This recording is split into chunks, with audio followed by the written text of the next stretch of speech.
don't know if you can see it. No, it is. Trust me. But I can be outside for a few minutes to see. Let's see, the gimbal's a little slow. I probably should have charged it.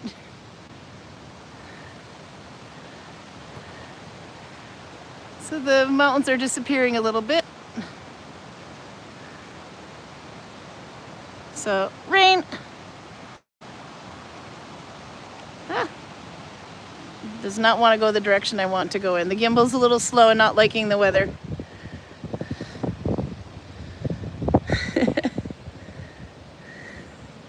Anyway, I went out here because I wanted to show you I wanted to show Outer, I guess, something, but we haven't gotten around to picking them, so who knows. Ooh, the ground is wet. Basement is old. Do you see it yet, Audra? Region are just about ready. A little bit more coloring to go on some of them. Region are just about ready. A little bit more coloring to go on some of them. But yep, getting there. Now we have to pick them, and I don't know what we're going to do with them because Outer's not here until next August. In August, I think. Actually, maybe that's not too bad. Maybe they hang on a little bit longer if the birds don't get to them. There you can see. Now all we need is Karin. It was buffering for me for a minute, so maybe it's fixed by now.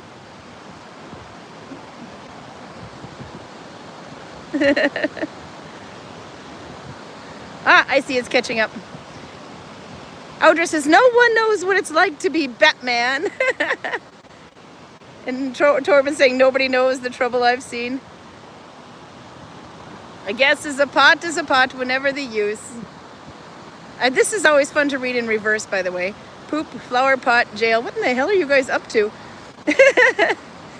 No, but this was, I started the stream yesterday because, holy crap, there was a lot to do and a lot of people out, or key people out, so I had to kind of do everybody else's job. I still have a little bit of a cough, but other than that, I'm good. So anyhow, but the raspberries aren't quite ready yet. I don't know if you can see them there. There they are. They have a little ways to go. So there you go, Audra. What do I do? How do I keep these things red until you get your... I mean, they go way back there. Way back.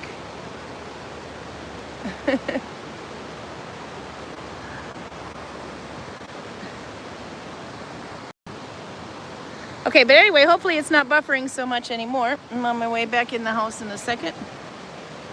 Because it is raining. The water is starting to come back.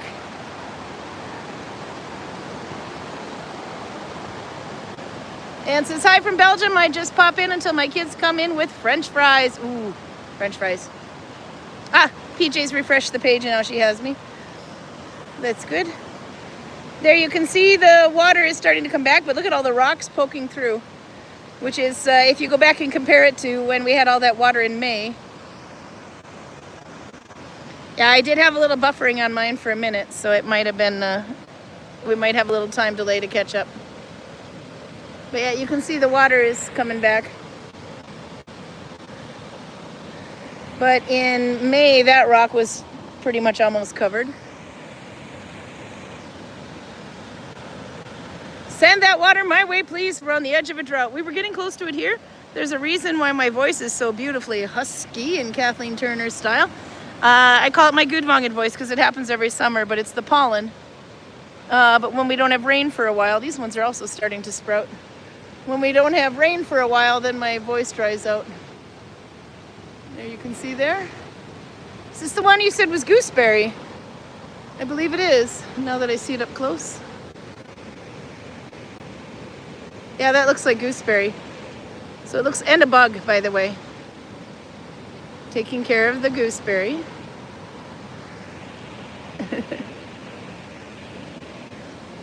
So it looks like we're going to have a lot of this ready for Audra. But yep, I think the most impressive one, or the one that looks like it's the most ready to go, is these the red currants or the rips. But my daughter Alex is coming here on the 5th and might eat all of it.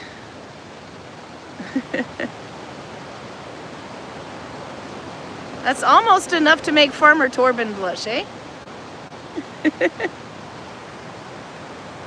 And it just keeps going.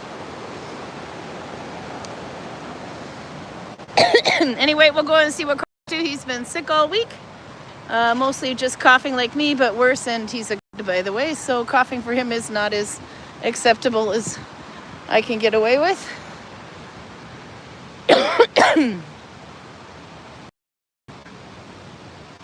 But yep, there you go. This is what 100% looks like. It's drizzling a little bit.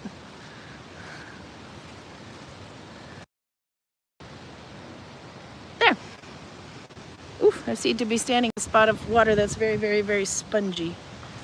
My feet are now wet. So how was your week? Yeah, like I said, I was really busy yesterday, so actually I think it looks like I got tan. Either that or my teeth got a little less yellow. Anyhow, we've had a lot of Vikings in, a lot of Vikings out, and more in again. Now it's the Danish invasion. Some of them have left, more are coming. Let's see, we also have a lot of Norwegian Vikings now. I think we have some from Czech Republic coming. Okay, in Slovenia. All right, Karl, you want to join? I'm just going upstairs. You're going upstairs? Okay, I'm going to get myself a wonderful drinking vessel to have soda. Let's see. I'm going to have an Osman Begir. Or a chalice. Okay. Okay. It's buffering again. Buffering again. There we go. Hopefully that's a little bit better. Hopefully it's a little bit fixed now. Yeah, I saw it buffer a little bit. I got the woo. Soda because I have this voice today. And Karl is still down for the cause. You know what this means? This means I have to have a lecture tomorrow. It's actually Karl's job to hold lectures. But that's all right. It'll be a nice little practice and warm-up start to November when we have the needle binding conference. Or the festival, as we're calling it. There we go. All set. So I'm going to have cheap first price soda. Actually, I do have a soda stream, but I forgot to, I don't have a new patron, as they call it in English, or a new canister of gas. So I have to buy the cheap crap. But there we go. It's bubbling nicely though. Skål! That feels better. Okay, so what am I having for dinner? I'll show you that because Karl's gonna not make it. I'm gonna have to do it. And I will get my computer started too, so hopefully that won't pull on the internet, but it'll make it a little bit easier to keep up with chat. Let's see. And then turn off my sound so it doesn't. And we have to do some needle binding today because we haven't done needle binding in the last 2 weeks because there was so much going on in the village. It was nice to see. CO2 canister. Thank you. You got it. That's what I'm missing. They don't sell them at the grocery store here, so I have to remember to bring the thing in when I'm in Voss. Let's see. No, it's buffering on my... There we go. I can see myself coughing. Okay, and then I have to enable the chat. Which isn't... There it is. Everybody's in chat now. Okay, now I see... there's buffering again.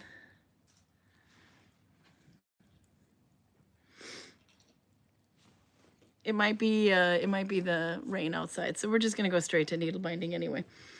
Okay. Hopefully it will keep happy.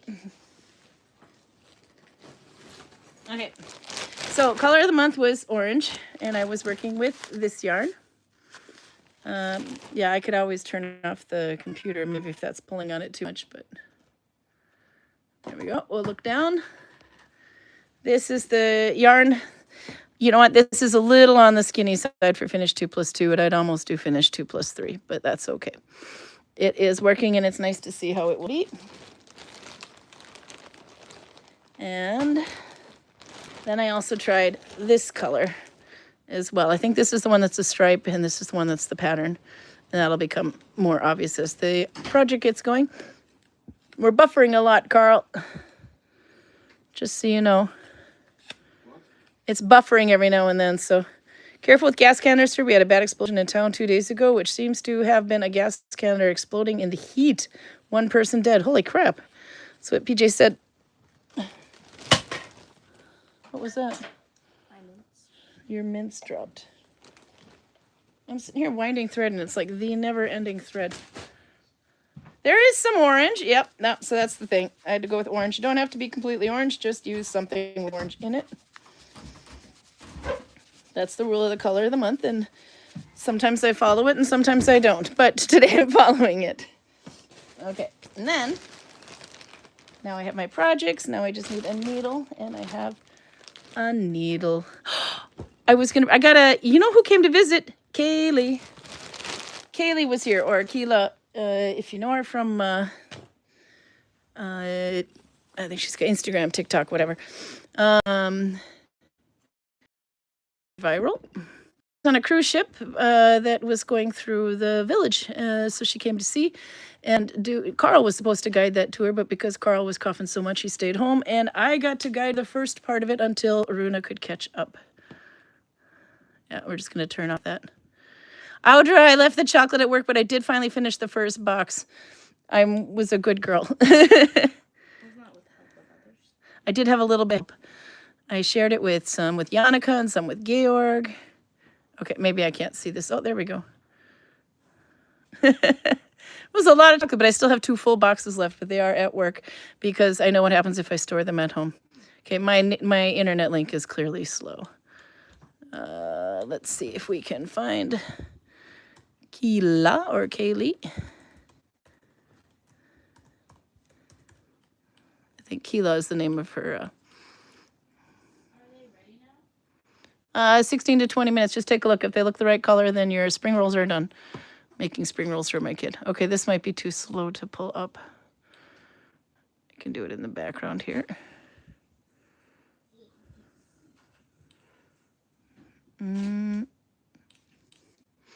Anyhow, I will find it after. Okay. So, but anyway, she gave me a needle. She brought me a needle that she made out of bone with a pattern in it that was based on a find, and I will have to show you that next week because I forgot to bring it with. So, finish 2+2. I'm super zoomed in now. This is finish 2+2 F2 with this thinner yarn here. You can see it could actually almost be a little more dense with this yarn. But it's okay. It makes a nice fabric. But I probably could have used 1 more loop, making it finish 2+3 or 3+2. But it's okay. It'll be a nice light hat, but it'll be dense enough anyway. And you can see how it is striping. And well, this one is called pattern. So it starts to get these little dots in there. And up here as well. But this is what's automatic with that Fable yarn. But they do have one that's a little bit thicker, which probably would have been better. And then I wanted to see what if we do finish 2+2, but we change it and do M2. I think I was going to do M2 and it ended up turning M1F1. No, it's M2. But that is the texture I got there. So there's the same stitch, but 2 different colors. This one is definitely more passable for this thickness. It's still a little on the lacy side, but I am increasing. Every time I increase, you have to do 2 stitches in 1 hole, so it makes a little bit of a lacier, a bigger loop there. It's in the refrigerator, sweet chili sauce. So, there we go.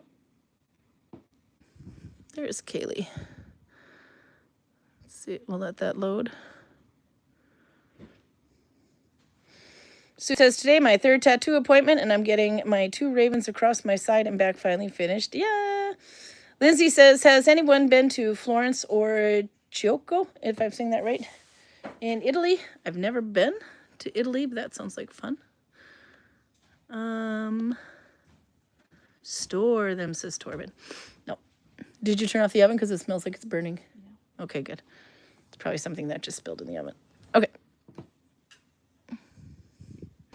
Yeah, no, computer's still loading, so I'm thinking it's slow today. Anyway, so the stitch of the month, Finnish 2 plus 2. This means it's worked just like Oslo, which is also a Finnish stitch. It's called Finnish 1 plus 1 and has nothing to do with Finland, by the way. But with Oslo, you have one loop on your thumb and you're taking one loop behind your thumb. Could also be like this. That's Oslo. But for Finnish 2 plus 2, you're keeping 2 loops on your thumb and you're using 2 loops behind your thumb. So you're going through the last 4 loops. If I look at it this way, there's a leader yarn. Then loop 1, loop 2, loop 3, and loop 4 will have like a little cross over it. So those are the 4 loops I'm using. And then I'm doing an F2 join. So for the F2 join, I'm starting with 1 new and 1 old one from the front. So F1, F2 from the front. And that's where now comes in the Finnish 2 plus 2. So the first 2 refers to the 2 behind your thumb, and the second 2 refers to the 2 in front of your thumb. So you're going through these loops away from you, turning, and then going forward underneath this one, these 2 loops here, and the leader yarn. And because I ran out of yarn, I can't pull it through. I have to splice some more. So, and then when I did M2, I believe, it's the same thing except for I'm connecting differently. You can see there is how the actual ring goes. So this would be the top loops. So if you did F1, it'd be like that. Let's see, no, F1 would be here normally, and then F2 would be one old one. But because I'm going with the middle ones, these here, and I'm going from bottom up. So this loop I've done, this middle one there. So I have to start with this one, 1 new one. Oops, there we go. M1, and then I could twist back and go M2. You could do it this way as well. That makes a bit of an X though. I have to see what the crap I did because I haven't done this and I haven't touched this one in a couple of days. So if I undo it a little bit, the last loop, I can see how I connected. Yeah. Okay, now I see how I did. So when I connected this one, if I just put it with them like that, I actually took the second one first and then the first one to do this one. So this one I've been through before, and then 1 new one is how I took it. Doesn't matter how you do it, as long as you do it the same every way, it'll have a little different effect based on what you do. But if you do it consistently, that's your intention. So then we'll attach the green yarn first. So anyway, so the idea here was with the Finnish 2 plus 2, even if you've done it before, maybe just try a different connection and see what happens.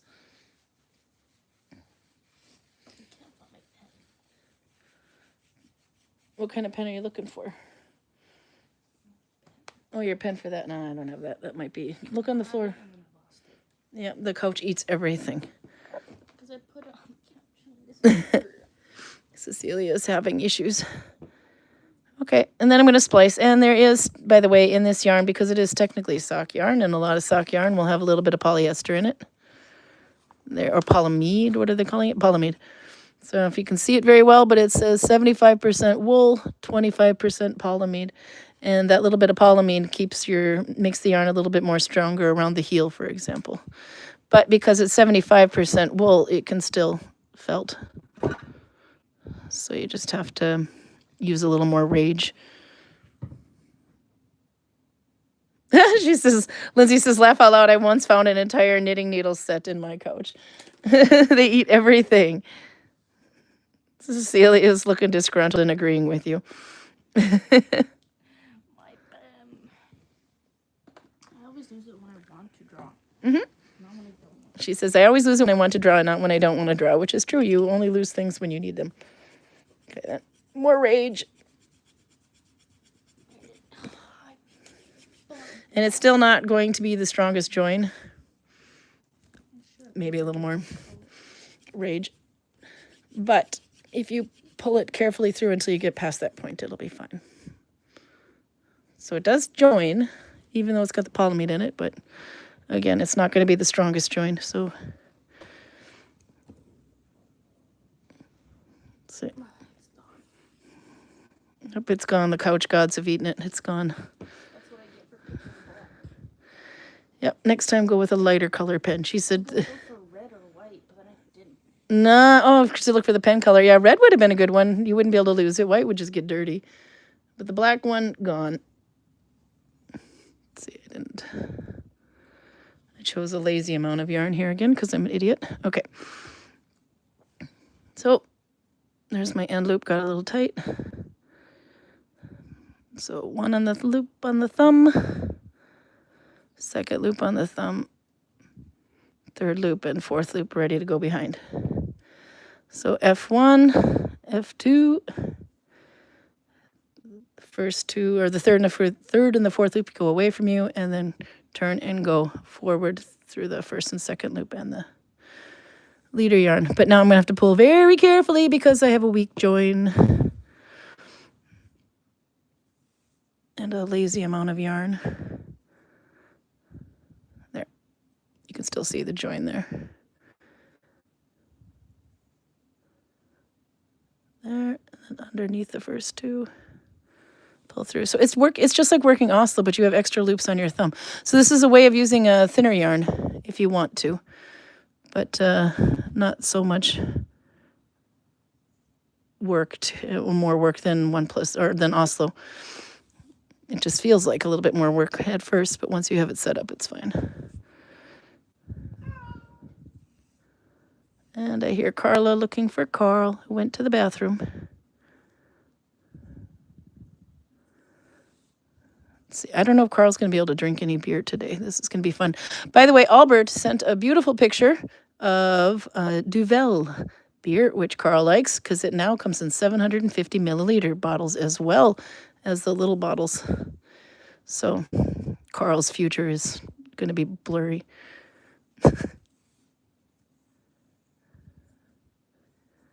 But that was a good find, Albert. You definitely got his attention. There you go. Now I've gone through. I can see my join is still there, so I'm going to do a couple more until I get past that, and then I'll pick up the other one, and we'll try that one as well. So I don't know how many of you guys got to try this. I've been so inspiring by not showing any needle binding for 2 weeks. But this is Finnish 2+2 is a really good stitch to have in your wheelhouse. If your yarn is a little thin, this is a good one to go with. Although technically I probably would have used a slightly thicker yarn for this, hindsight.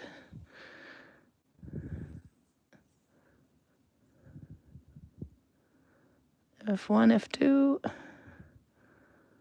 2, and then 2. But yeah, when you see those numbers, Finnish 2+2, 1+2, etc., the first numbers in the sequence is referring to how many loops you take behind your thumb. The second number is how many loops, or the first number is how many loops you have in the front, and the second number is how many you take in the back. Because it's written this way, which is the opposite of how you needle bind. So sorry, the second number in the sequence is what you're taking now first, and then the first number in the sequence is what you take to the last. Although this one's fairly easy because it's 2+2, so you really can't get mixed up, can you? And we have a knot in the yarn because I used a lazy amount of yarn. This is what we call in Norwegian a tålmodighetsprøve, which means test of patience. It's never a bad thing. It's just a tålmodighetsprøve. There we go. Maybe I'll get past that one too before going to switch. So yeah, needle binding festival's getting a little bit closer. People are asking where to stay and how to get here. How to get here, the closest airport is Bergen, although you can fly into Oslo as well. There are buses that go directly from Bergen to Oslo and vice versa. And on that bus, you can get out at Gudvangen, because it pretty much just follows E16 the whole way. And we are on E16. There's a bus stop straight outside the door.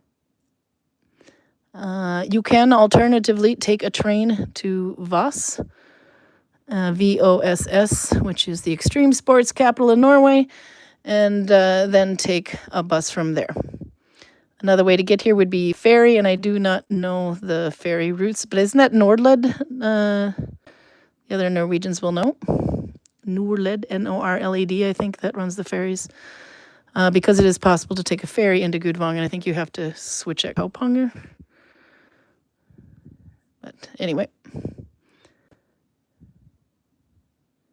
But if you do take a train to Voss, keep in mind that the last bus to Gudvangen usually leaves around 5 o'clock in the afternoon. So you want to keep that in mind.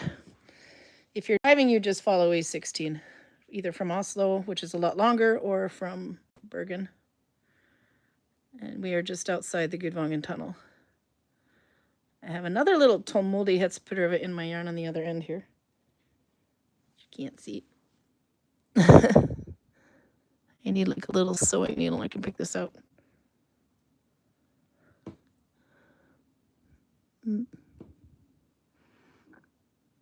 There we go. If you need a place to stay, yeah, you could stay in Voss, but you're going to be about 40 minutes away, which is not too bad if you have a car rental.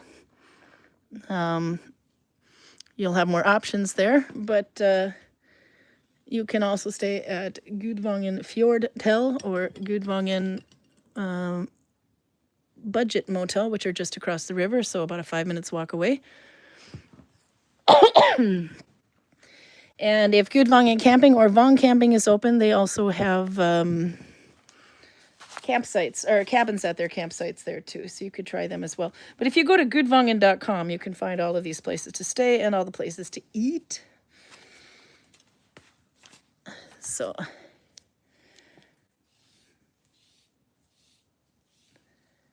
to stay as a freeman, do you need some kind of an audition to make sure your garb is appropriate? Yeah, you can send an application to freeman@njardarheimer.com. I'm going to have to type that. Let's see. Actually, that might be easier. Done with a big notepad. Let's see.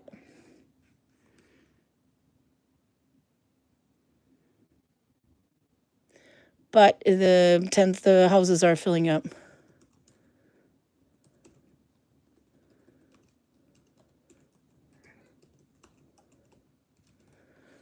And let's just make that super big.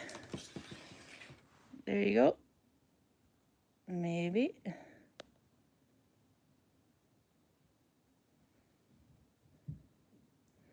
There you go. Freeman@njardarheimer.com. That is how you pronounce that. Njardarheimer is just another name for the Viking village. It means the home of Njord. But that's the email address that you apply to be a freeman.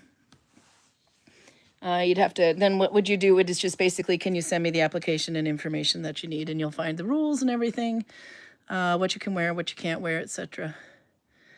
You have to help out cleaning and all that kind of fun things too. But the houses are starting to be pretty full for the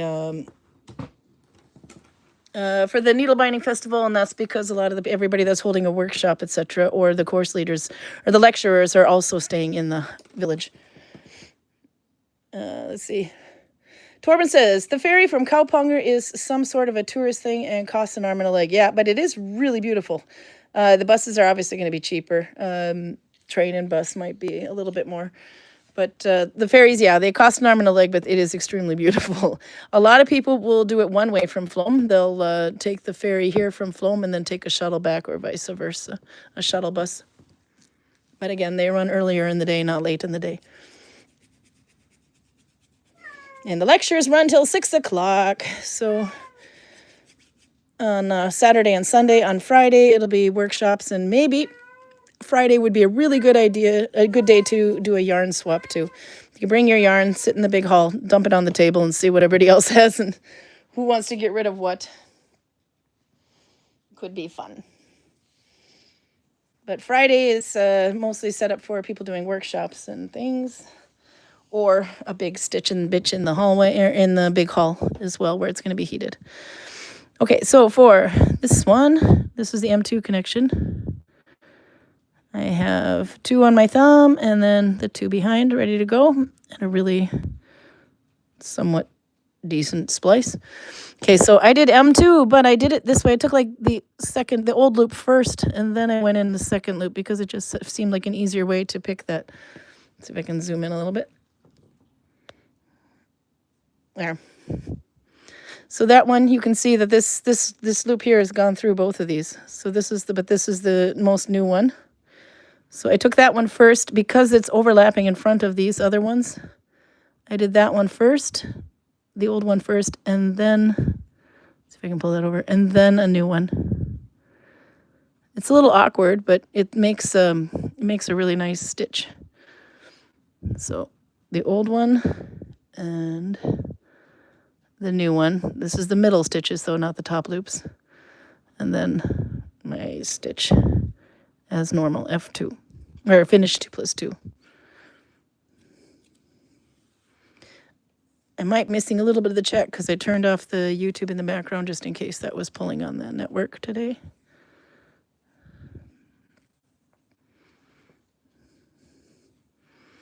And of course I used lazy amounts of yarn, so it's getting stuck. There we go. Let's see. What am I missing? There.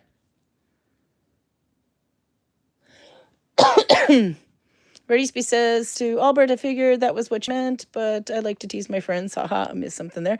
Okay, Lindsay says, I mean, if I'm here as a tourist and want to see the fjord, sounds like the ferry is better. Yeah, if you're going to do it right. The ferry is beautiful. Just check the times.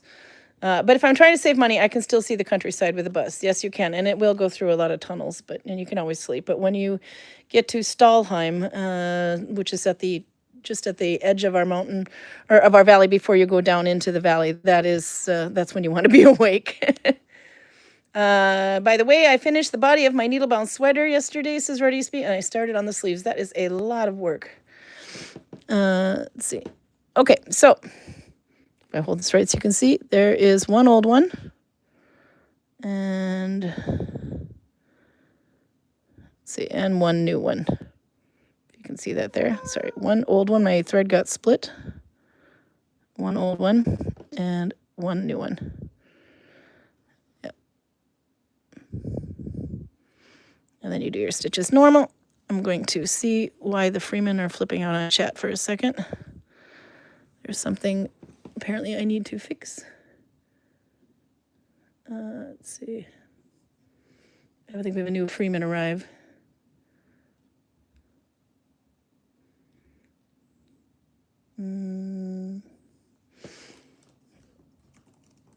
I'm on YouTube at the moment.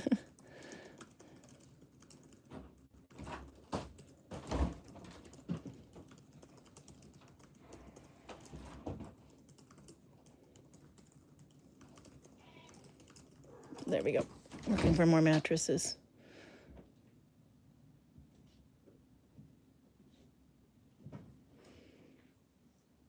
You're not on YouTube? Yep, I'm on YouTube. We were waiting for you to finish going potty. Okay, no, I had a bit of a Freeman whining issue, so I just kind of picked it up real quick. Rightfully whining. Okay, so Kaylee. By the way, this came up now.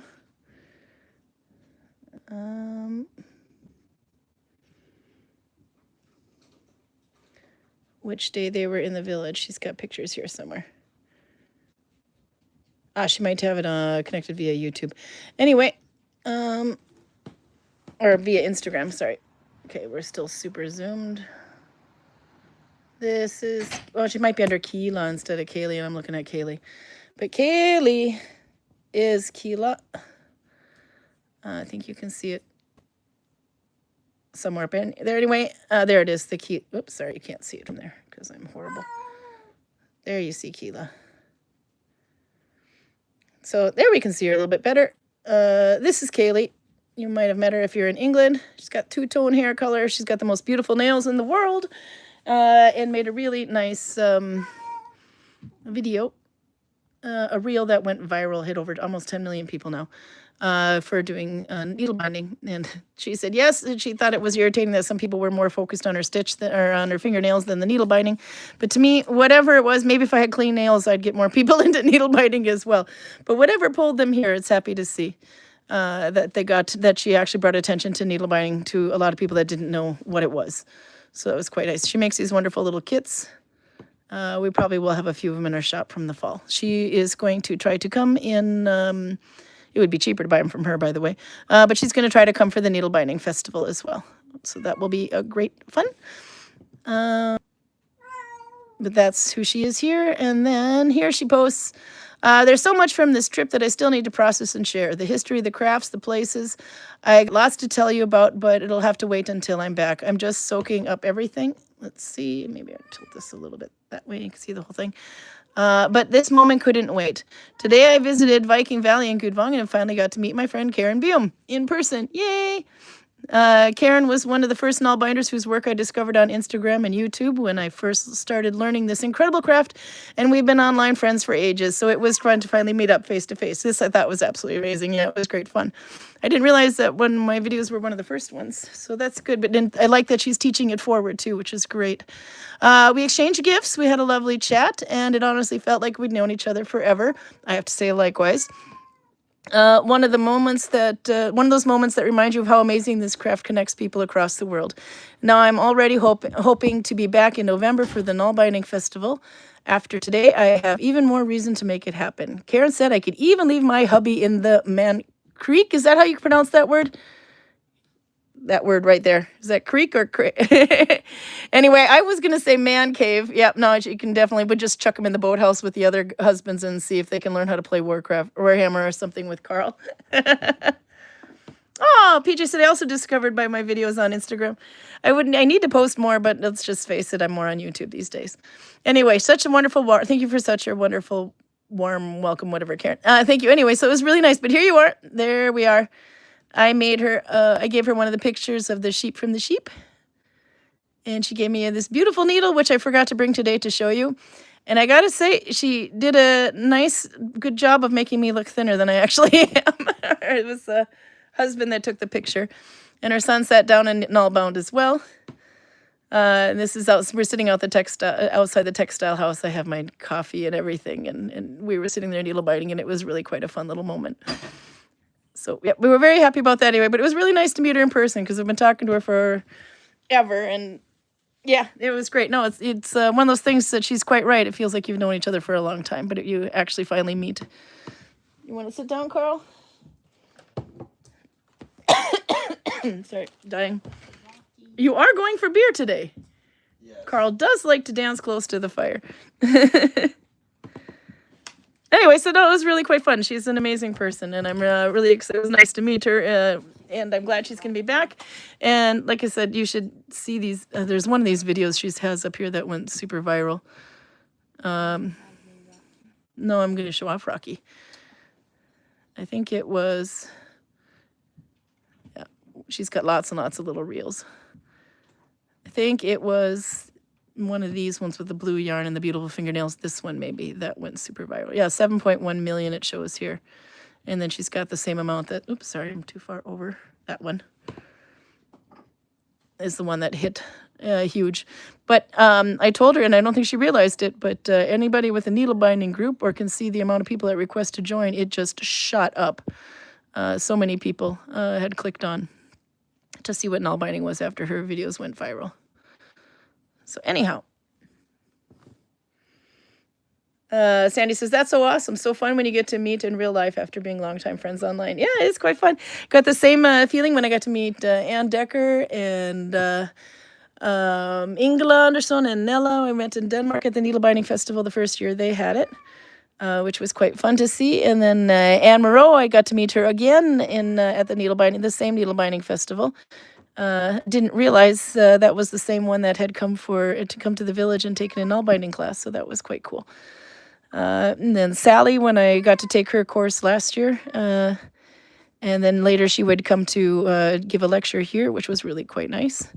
So it's nice to kind of see all these people after talking to them. Maria Hale was another one that I finally got. I don't know what I did with my yarn there, but it's not good.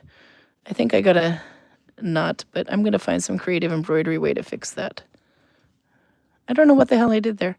Let's just pretend it doesn't exist. Do you think it's possible? Let's see. If we just, I must have got it stuck on something and pulled it. I don't know. We're just going to pretend it doesn't exist because that's the kind of person I am. Okay, so, and working from the middle row, I started with an old one first, and then I went back and picked up the second one. Ah, Renshaw, I like that one, okay. Well, I'm just going to say Ren because there's quite a lot I'm kind of missing there. And she says, oh, I've done that before, so frustrating. It is. It's frustrating as hell. But we're just going to, maybe that's a good spot for embroidery, or maybe I can cut it and tie it in the back of the work or weave it in somehow. So it depends on how much it shows. But if it does create a hole, which it could, then embroidery it is. Let's see, there's a new and old one. This one looks like two, but it's only one. That's my splice. I see Carla is giving Fuzzy a run for his money. This is going to be annoying. That's my old one.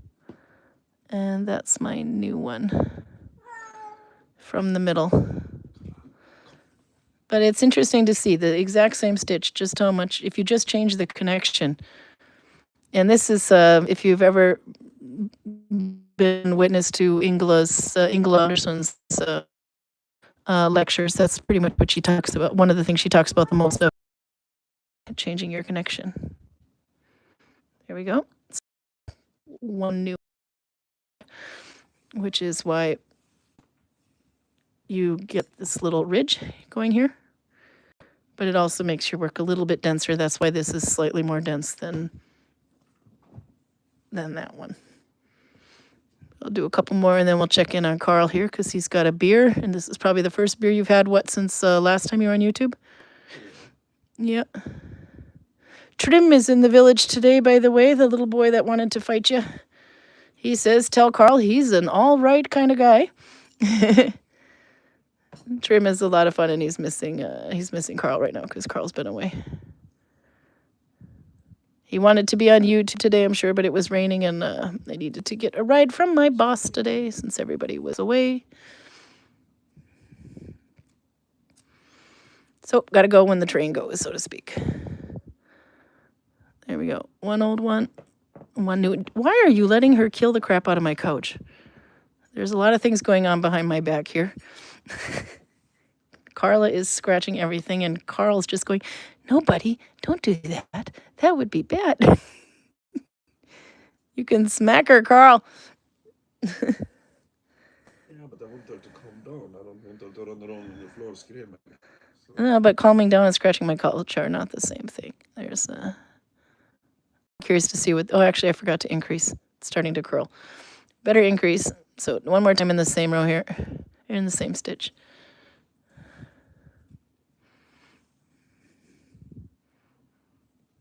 Okay. And there we go. And if you wanted to do M1, F1, which might be a little bit easier than what I decided to do here, you would take one new one from the middle and your end loop. That would be M1, F1. And that also has a different connection, but I wanted it to be a little bit more dense, so I went M2, but I did a little bit backwards. But you can play around. Okay, well, let's see how bad that looks. I should have probably woven my tail in and this wouldn't happen. I'm too lazy. Okay, stretching it out a little bit. There you can see the look. And my mess on the back side, I don't know what the hell I did, but I'm pretty sure it looks like I can get away with it on the front side. So, because that's might be a little bit of hole, that might be an increase. I'm not sure. But it looks like I can get away with it, and then I'll probably just sew a yarn through it and weave it underneath or something and pretend it never happened. No one will ever know. At least we don't have any evidence of it on video. Okay, I'll put that there for a second. I'll catch up on chat a little bit. Connection is jumping again. Oh, so sorry. Yeah, I think we're having some issues with the rain. Let's see. Oh, PJ says I finished the cat at least as finished as possible, and I sent it to you a messenger. I will take a look. Alex is super excited to see. P.S. says Torben, me and my wife are driving from Voss to Gudvangen on the Friday afternoon around 5 to 6 p.m.-ish, and we have room for 2 more in the Patmobile. There you go. So get in touch with Torben if you're going to be in Voss between 5 or 6 p.m. on a Friday. It's Friday the 6th? No, 5th? Anyway, of November. On your way there anyway, and he'll be able to drive you up. That'll save you a 40-minute ride, or a 40-minute, waiting for buses and trains and everything. Ren says, to Albert, that sounds like a tremendous amount of fun. Makes me tempted to find some Viking garb. Oh yeah, he was writing about the freeman thing. Freemen are free to do things in the village like showing off their craft and skills, so it's up to you what you want to do when you are visiting and living in the village. Yeah, we want 4 hours of formidling is what we want when we're open full days, or 2 hours on in the winter months because we're only open 4 hours. Formidling in Norwegian is a word that basically means you're demonstrating or interacting with others as you were doing things and showing other people what you were doing. So a bit like demonstrating is probably the best word for it, but it could, you're involving them. I mean, we have some guys who will put on their fighter gear and take pictures with them, which they absolutely love to do, or let them try on their gear and hold on their weapons, or you have people who show their needle bindings, people who show weaving, people who show wood carving, lots of different ways you can help out. Anyway, Ren says, I used to play a Gaul in the SCA. Oh, that would be fun. Making Viking clothes are not hard, and you can ask anyone here for help with it. That's true. We have such a wide variety of skilled craftsmen or skilled Vikings that they share their trade, which is really quite nice. Torben says it'll take 25 minutes for the ride. Okay. PJ says I'm not entirely happy with the cat, but I reached a point where I couldn't layer any more pastels. Oh no, I'm super excited to see it. Karin, which weekdays do you have a Viking market? All weekdays, not during the weekend. No, we don't have a Viking market anymore. This is really because we just have too many tourists now and not enough parking and everything. But also a Viking market would have to be out on the field, and it would have to involve parking guards, and we would have to have night watch people. There's a whole bunch more tasks and things that we need to do. So what we try to do is have Viking market feel. So right now we've got quite a few tents in there selling things that they make or showing their crafts, etc. And it's a pretty good Viking market feel at the moment. And then things you can't find. The cats are going nuts. I can turn it this way. But yeah, they're demonstrating their craft and everything. Look at Karl. Remember what he looks like? Hello. And I'll probably just turn off my computer and see if that helps. Let's see. It won't make a difference. I don't know if it would or not, because it won't, because upload and download isn't the same thing. Let's see. I was going to say, I think yeah. Okay, and we'll show this one first, because this is the one that she showed last week, but let's see. Yes, there we go. There you can see. This was when we were with Audra and Jay, so we didn't get to show it, but it's definitely looking like fuzzy. And then there's my kid going, ADS, yay! She's super excited to see him grow. But now look it's so pretty. It looks just like him though. The picture that she had. Let's see if I can find that. There's the picture that she used as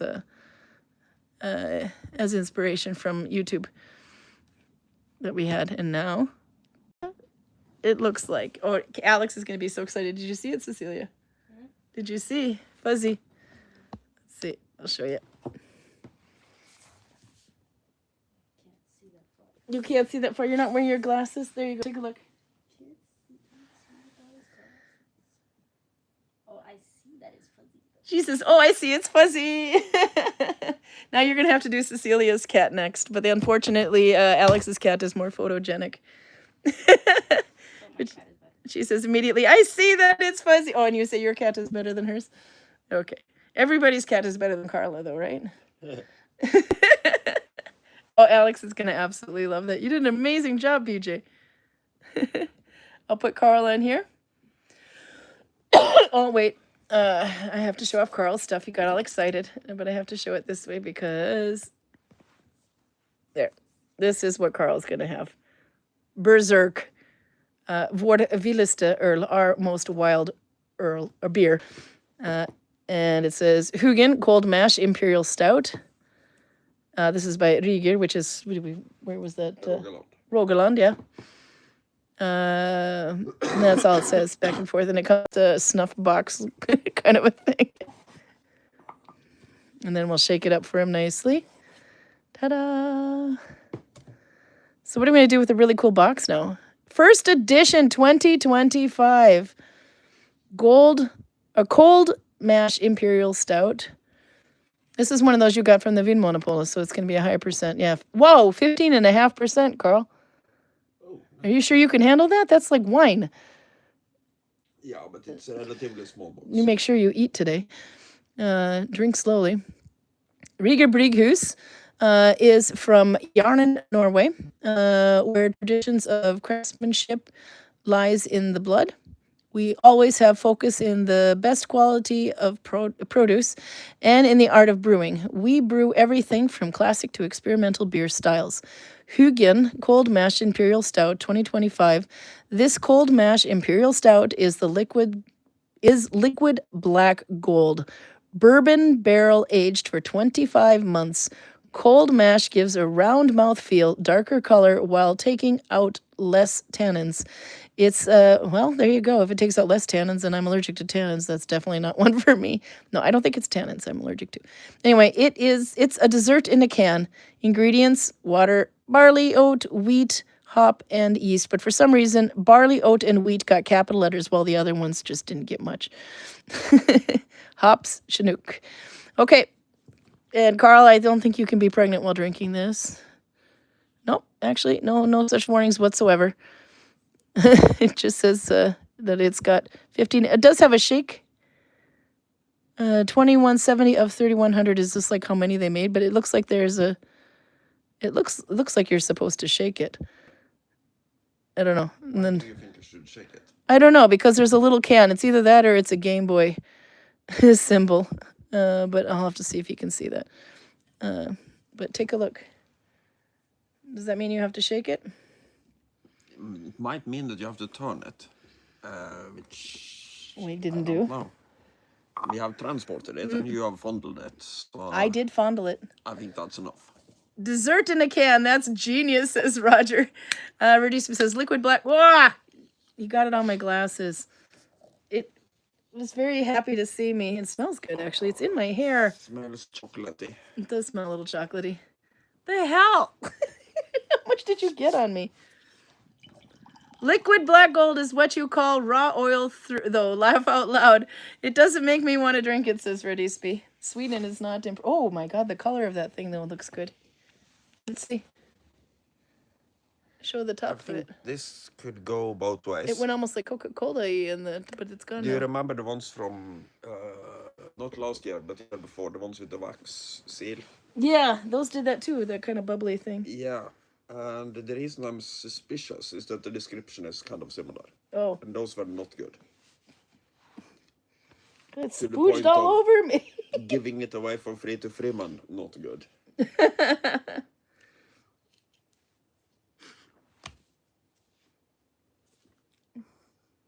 It smells good, though.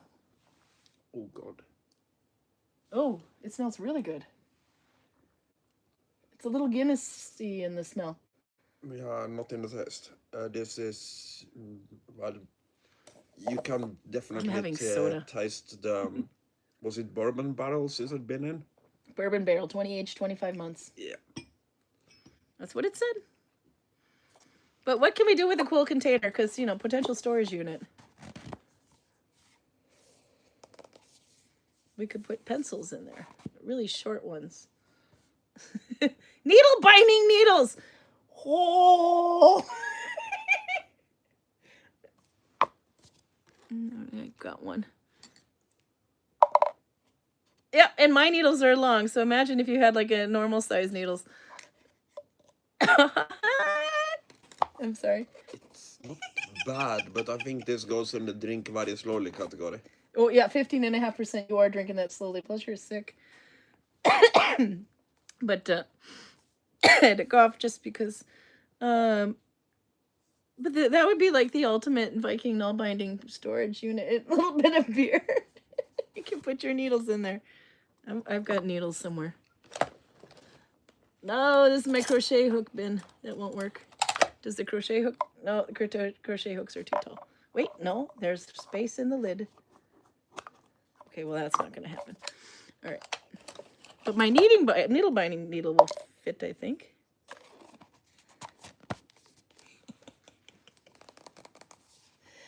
What? Enjoy your beer, Karl. I have a potential storage unit. Doesn't take much.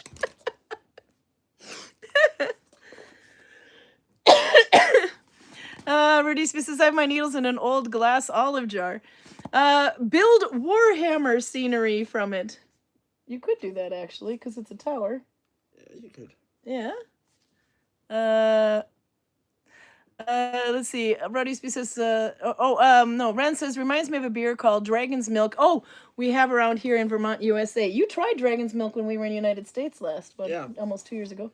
That was fantastically good. Oh, yeah, no, there's a reason we remember Dragon's Milk. We had to actually take a picture of the damn thing so that you would remember to get more of it. How do you compare that to that? No, so Dragon's Milk was better? Dragon's Milk is much better than this. This has too much of the bourbon taste. Mm. So the beer becomes like just a vehicle for the bourbon or whatever the hell it is. Let's see. And then Rudy said, yeah, although I don't like stout in general, so I still won't drink it, laugh out loud. But yeah, and Rudy says, I have my old needles in an old glass olive jar.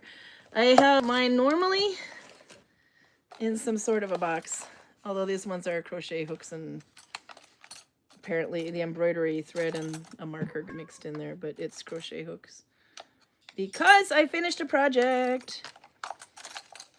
Oh, well, kind of. Do you remember Rocky? I had to make Rocky from, what's the name of this movie again? What's the name of this movie? Project Hail Mary. I made Rocky. He's crocheted. So the pattern wasn't quite AI. It was actually okay. The only thing wrong with the pattern that I used, by the way, is it didn't tell you when to stuff it. But it did say that you needed stuffing. But if you kind of like have done crocheting before, then you knew that you had to stuff the legs before joining them. But I did all the legs, and then my kid had to stuff them because she's got to work on this thing too. And we want to make sure he has just the right amount of firmness on his appendages. And anyway, but then you start crocheting this part. And then you attach all the legs, and then, of course, in order... It didn't say how to attach legs, it just says attach legs, so I assume I did it correctly, but now it's too late to stuff the appendages. And then you crochet the rest up, and then it kind of closes right before here. Then obviously you're going to have to stuff it again, and then you close it at the end. And then he has like this is this his face, you said, this patch? It's kind of hard to see, but you pick that up and you do that one last. And you could almost use it like a belt loop, but she said it was supposed to be his face, so I decided to seal it on the side so you can't. Is it a four-legged octopus? What is Rocky anyway? His name is Rocky. He's an alien. He's supposed to have little pieces of grass or green on him, so Cecilia is going to embroider those on there, though. She's some assembly required. Four-legged octopus would be a quadrupus. This has 5. It's a starfish. Then it's a pantopus. Wow. Can somebody please post in the chat the Freeman email? I am curious what the costume requirements are, etc. Rules. Yep, I can do that again. Let's see. Freeman at njardarheimer.com. Let's see. And I can zoom in. There we go. So you can see it slightly there. Freeman at njardarheimer.com. I did put a little space between the Freeman and the at and Njardarheimer so that you could read it a little bit better in that font. That is the email that you write. A pentapus! It's a pentapus, says Maggie. What does Rocky do? What is his role in this movie? The whole thing. The movie is all about him and nobody else? Oh, and Grace. And Grace. Okay. So his role, you can't say what it is without ruining the movie? It's in the description. We're gonna save each other's planets. Oh, they're saving each other's planets. There you go.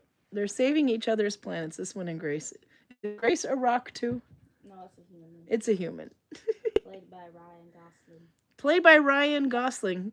Ryan Gosling is a human named Grace. Actor, he sort of based it, or he wanted Ryan Gosling to play the character. So Yeah. he kind of based it off of Ryan Gosling. Oh, he wanted Ryan Gosling to play the character, so he based it off of him. It's Ryland Grace, and it's Ryan Gosling, the same initials. Ah, so the character's name is Ryan Grace, but like Ryan Gosling, get it? Ryland Grace, sorry. Just a bit like, okay. But there's actually another really cool thing that came out of this, which, by the way, apparently I don't love my kids enough to do this, but I do love them enough to ask my mother to do this. See if I could take a minute to show it here. What was it called? Project Grace? Project Hail Mary. Project Hail Mary sweater. Okay. Do you remember Mary Maxim sweaters from the 70s? There you go. They're back in style, and the only difference is it's got a wolf on it now. So this is something I have to apparently make my kids. That is a different version of it. I don't know what that is, but there you go. The Project Hail Mary sweater. The Mary Maxim sweater patterns from the 70s that everybody had is now something that you need to make. This one has wolf. It does have wolf prints on the bottom. Okay. And then you have Ryan wearing it.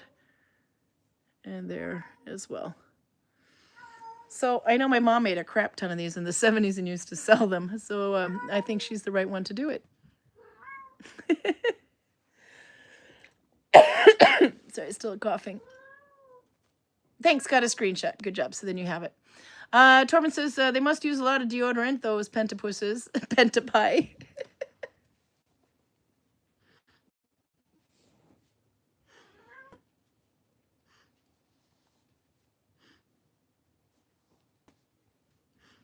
They don't sweat. They perspire. Does Rocky sweat? No, so he doesn't need much deodorant. And then she says I need to make her a monkey now. Yes. Because we have yarn left over.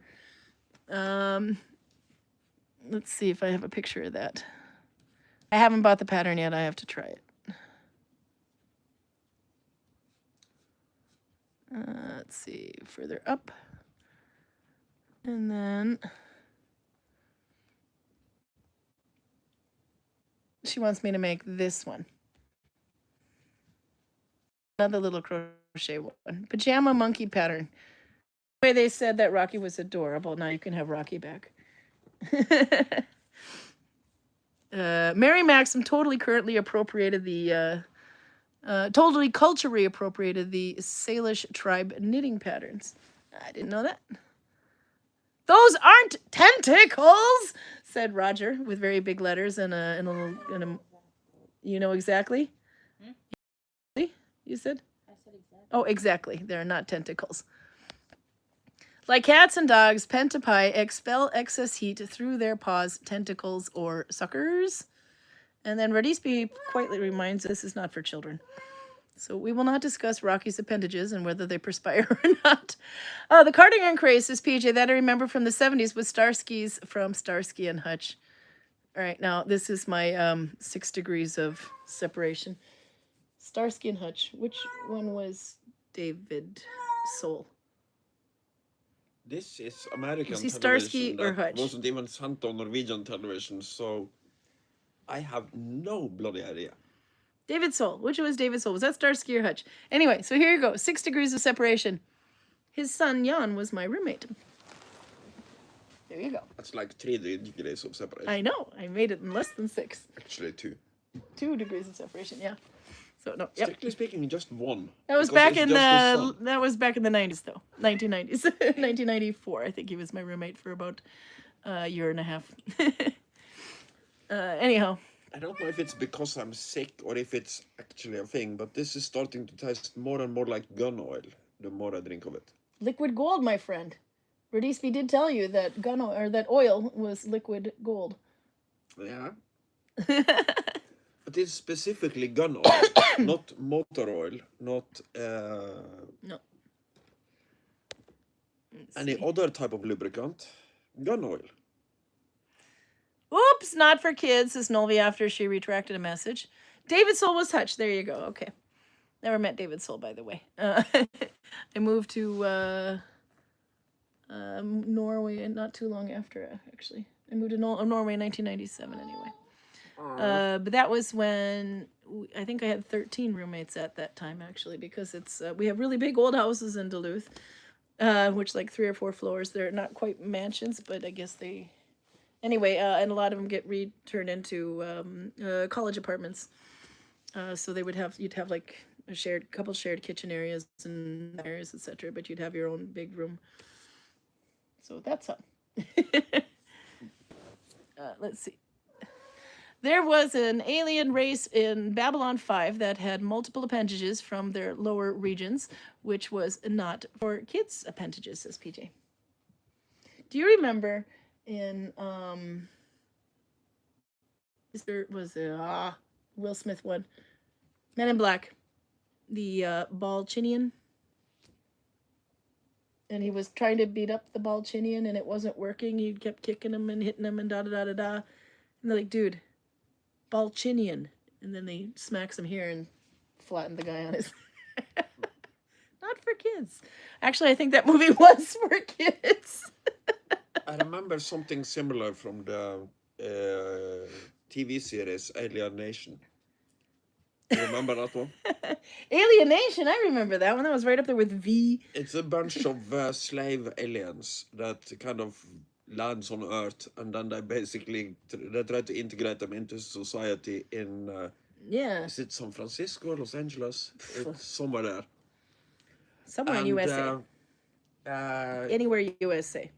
These creatures are highly allergic to salt water and get drunk off sour milk. Yeah. And in it's a police. The series is about 2 police officers, one alien and one human, and the human is trying to win a fist fight against an alien, and he keeps kicking him in the balls and nothing happens. Apparently, these guys have their testicles where we have our kidneys. So when he started hitting him in the kidneys, that works. But then again, if you have ever been hit in the kidneys, that's not that much better than being hit in the testicles.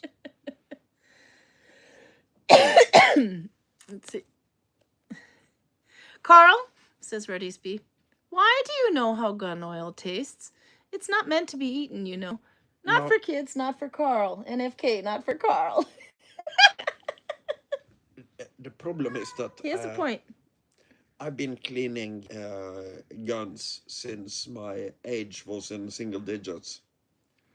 He's And 50 now. He turned 50 last year. when an 8 or 9-year-old cleans a gun, it's impossible not to get gun oil on your fingers. And what does a kid do when they get the liquid on their fingers? So yes, do not try this at home. He actually did drink the crap, apparently. Huh? I don't drink it on purpose, but it's inevitable. You will sooner or You later tell your taste story your way. I'm going to tell it my way. it. Yes, I How come drink you're gun sick? oil for fun. Yeah.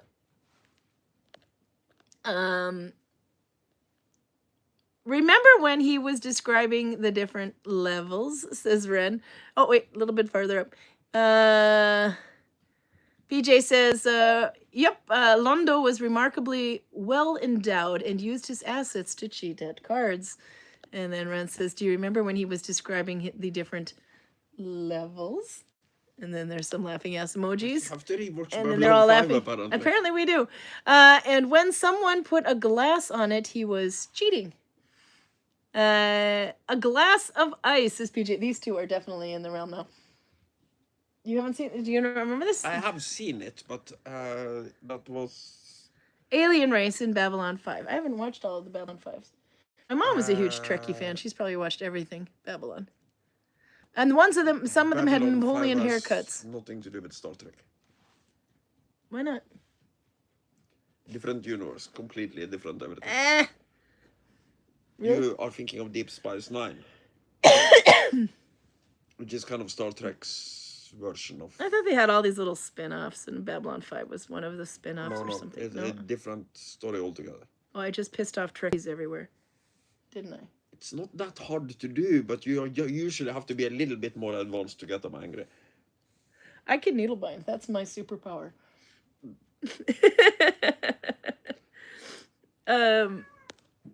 Okay, so Karl, you who have been dead all week, what have you been doing? How does Karl spend a sick day at home? I'm mostly on my phone. Sometimes I'm playing Conan. Sometimes I'm playing 7 Days to Die. Sometimes he's sleeping. Sometimes I'm talking. Uh-oh. And then I'm listening to... this is a thing I keep doing when I am doing something else. So that I have something to listen to that doesn't really require any kind of concentration. I listen to police interrogations of really, really stupid people. Oh, Cecilia's been doing that too. You're listening to police interrogations of really stupid people. Yeah. Yeah. Guys, could get on the same Because page. you don't really have to pay attention, because I will repeat everything 67 million times because the idiot you're talking to is too stupid to actually understand that he's caught. But with some weird coincidence, I've listened to 2 stories today back to back, and it's either the YouTube algorithm that it just makes it so that, okay, he's interested in this type of thing, or it's a weird coincidence. But both of them, one white man and one black lady, both get caught. This is completely different murder cases in different states, different everything.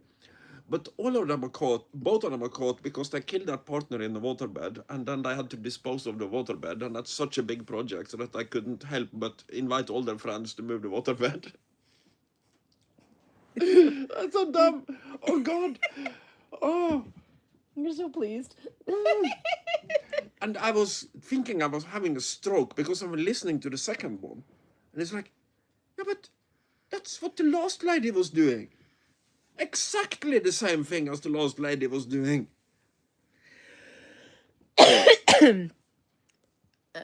Okay, and then Maggie kind of pokes some fun at me here. She's crossing the stream. Geeks from unrelated sci-fis are coming to get us. She's not wrong. We're screwed. Rowdy says, watching Babylon 5 with my friends right now. Laugh out loud. Oh, and there we go. There. Oh, I'm gotten yelled at here. It's better in reverse, too. PJ says, Deep Space Nine was a rip-off of Babylon 5, not the other way around. I think this is yelling at you, actually. No, I think that was what I said. Oh, I said okay. that was Star Trek's version of it. Okay. I didn't We're getting straight up schooled call here. it a rip-off, but... That's what happens when you take the Vikings out of the village and have them watch TV. Torben says, I like... oh, wait. Gaming, says Torben. And then... I like the body cam interrogations, especially people who start with arguing a traffic fine and ends up with a 40-year sentence. Yep. Do you know this one? Tell the tale. It happens so often. Really? It's like the police stops you. Maybe they want to give you a traffic fine. Maybe they want to say that you were speeding. Maybe they want to give you a ticket for something. Maybe they just want to tell you that your back lights are out. But you start by questioning the authority. Then you refuse to get out of the car. Then you refuse to show them any kind of identification. Then you do some sudden movements and try to drive away. Then the police shoot at you for a little bit. Then they beat you up and tase you a lot and put you in cuffs. And then they opened the trunk of your car and found out you had a dead body in there the whole time. Sometimes, yeah, but sometimes, no. It's no reason.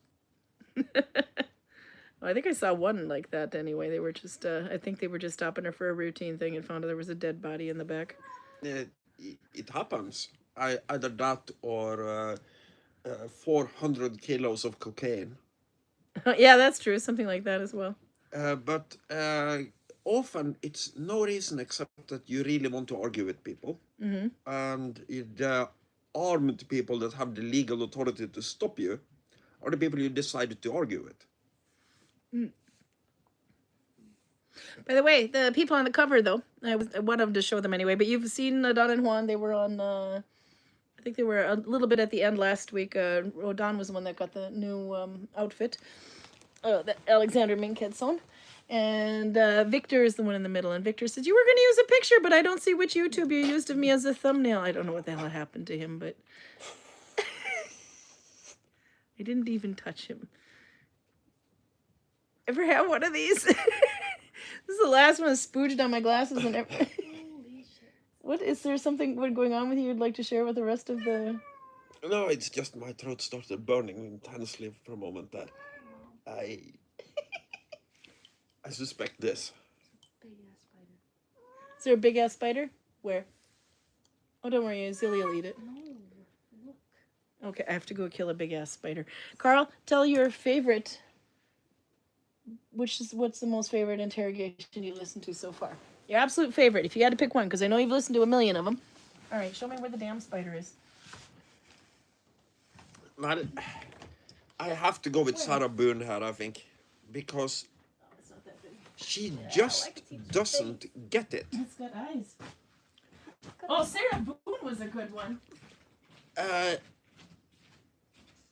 She don't seem to understand that when you do something that causes the death of another person, that's pretty bad.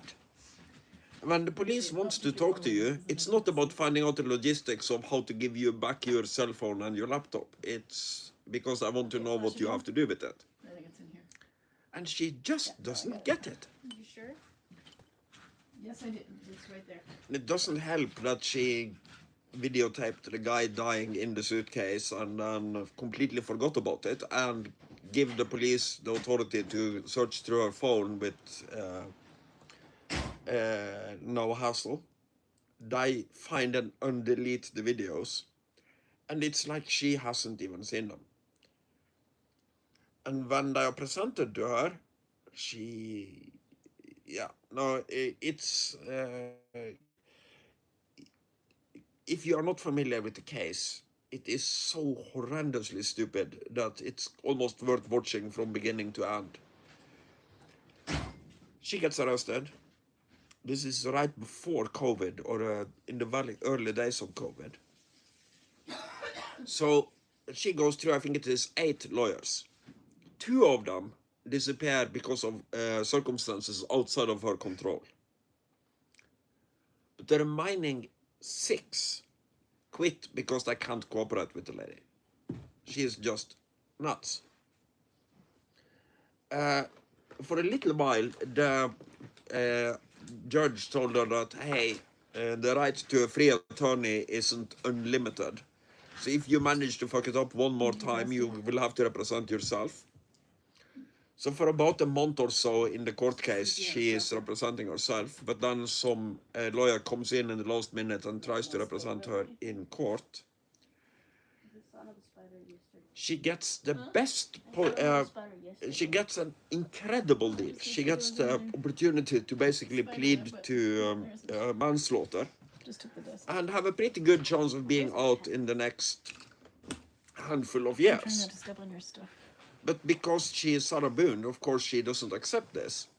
So she takes the case to court and fumbles horrendously. It is such an incredible thing. Just this entire story about this woman, from the police interrogation to the court case, it is just plain nuts. Anyway, The Expanse, I absolutely loved that show. I remember watching that. I remember starting it. It's starting at about pre-COVID, and I think I got annoyed with it. Oh, long pre-COVID. I was still in Sogndal. Yeah, it was pre-COVID. I remember that anyway when I watched it, but I think it might have... I think that's the one I got annoyed with, because they were always running out of oxygen. I liked it or because something. it's a little bit lower scale. It's just in our solar system, if I Yeah. remember correctly. Let's see. Babylon 5 was the show back then. Such good writing. We're still on the first season, says Rodisby, I think, and I like it too. PG says, oh, but it gets better too. Maggie says, the right to remain silent should always be paired with respect and common sense. Torben says, get out of the car. No. Bzzzt. You are under arrest. Then PG says, I've been watching an American woman watch it for the first time and react on YouTube, and she's still only halfway through series 1. Ren says, yeah, then we asked about The Expanse. She absolutely loves that show. Yeah, Radisby's watching that one too. And PJ said, and I saw an appalling video of a policeman who had a woman handcuffed on the street and was searching her, pulling up her top and everything. And every time she asked for a female officer, he pepper sprayed her. That doesn't sound like something you should be doing. No. Sounds like a no-no. By the way, the spider is outside. PJ, that's like the least fucked up thing I've seen a cop do, says Redisby. Drummer, when I grow up, I want to be her, says Ren. Never seen The Expanse, says PJ. I remember I think that's the one where they're constantly running out of oxygen or something. Or it's on a spaceship.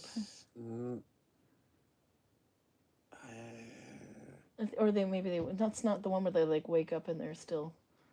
Well, they are in space, so it's science fiction. So somebody's running out of oxygen at some point. That's kind of unavoidable. But I don't remember that. Season 1 was amazing. Everybody likes it. Maybe I'm not remembering the right one here. Andor is so good. Have you seen Maul? I thought The Expanse was a film, says PJ. No, I remember it was being a series, but now I'm gonna have to wonder what that is because I know it was pre-COVID. I remember I had to like download episodes and watch them after. There was something I was going to... Oh, yep. Okay, so I have to turn my computer back on. And I have to bring up a little conversation I had with somebody earlier this week. Like, namely yesterday when we weren't on YouTube because Karl was not in great shape and I was doing way more work than I'm supposed to be doing, and I was just tired. So I was like, nope, that's it. We're doing it today instead.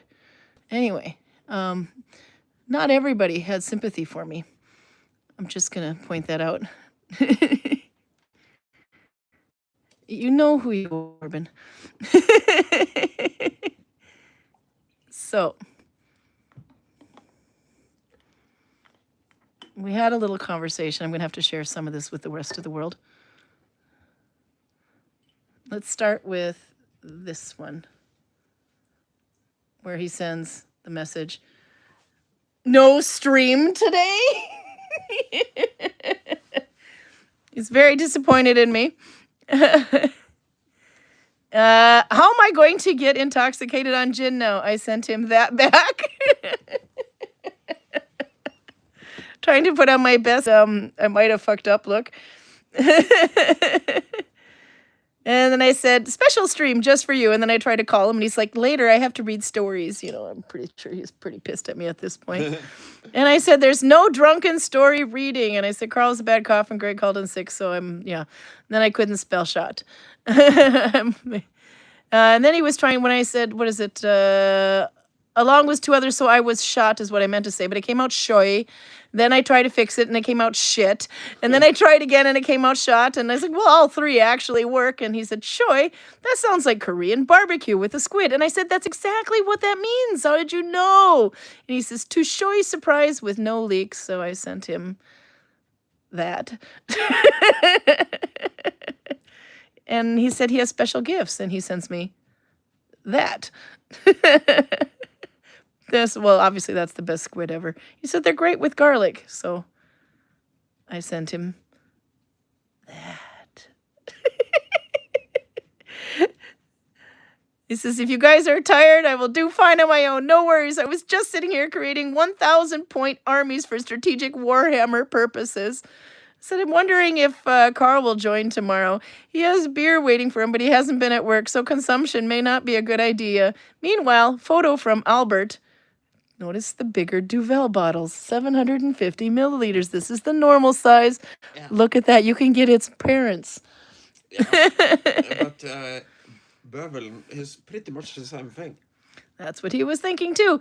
I said, so Karl has something to live for. He said, Nouvelle Duvel, but from Chin, there's Brocher. I broke my spine drinking that one. And I said, oh, you brought some Chin home from Bergen. Not sure which one though. Brocher.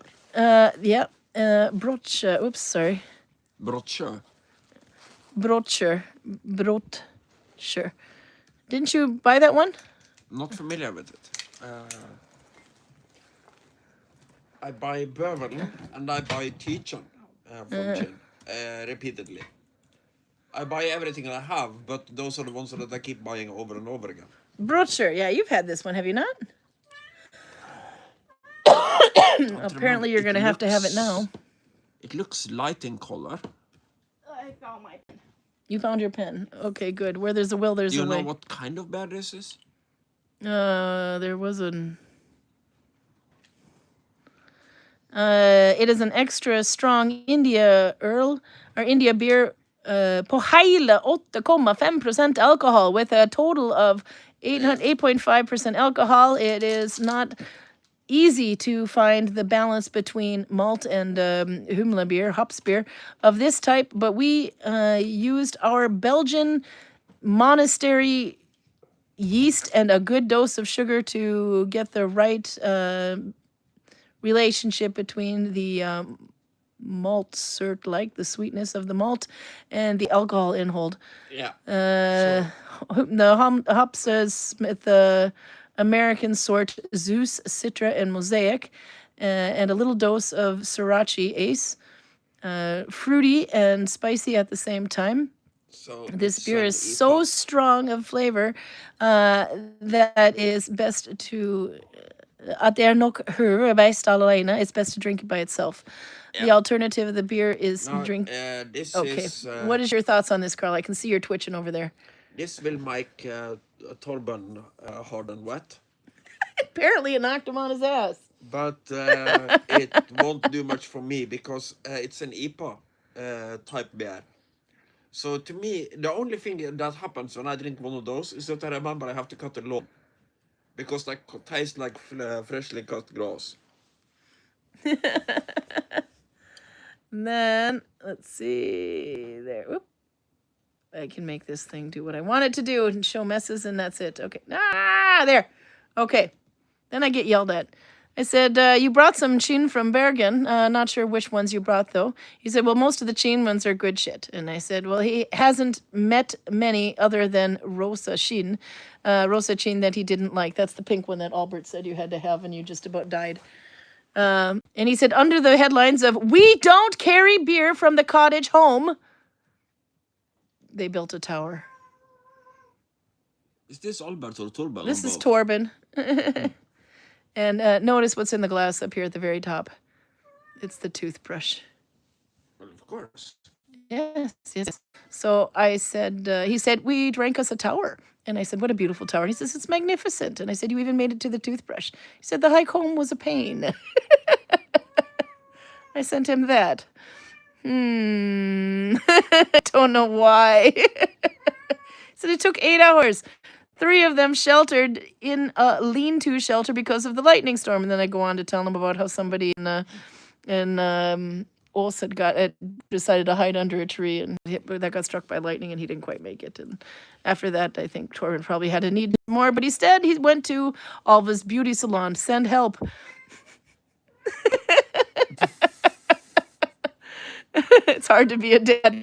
And then I said, no feather boa. He said we have a Pine Martin one. There you go, Torben. How's your gin and tonic tasting today? Ow.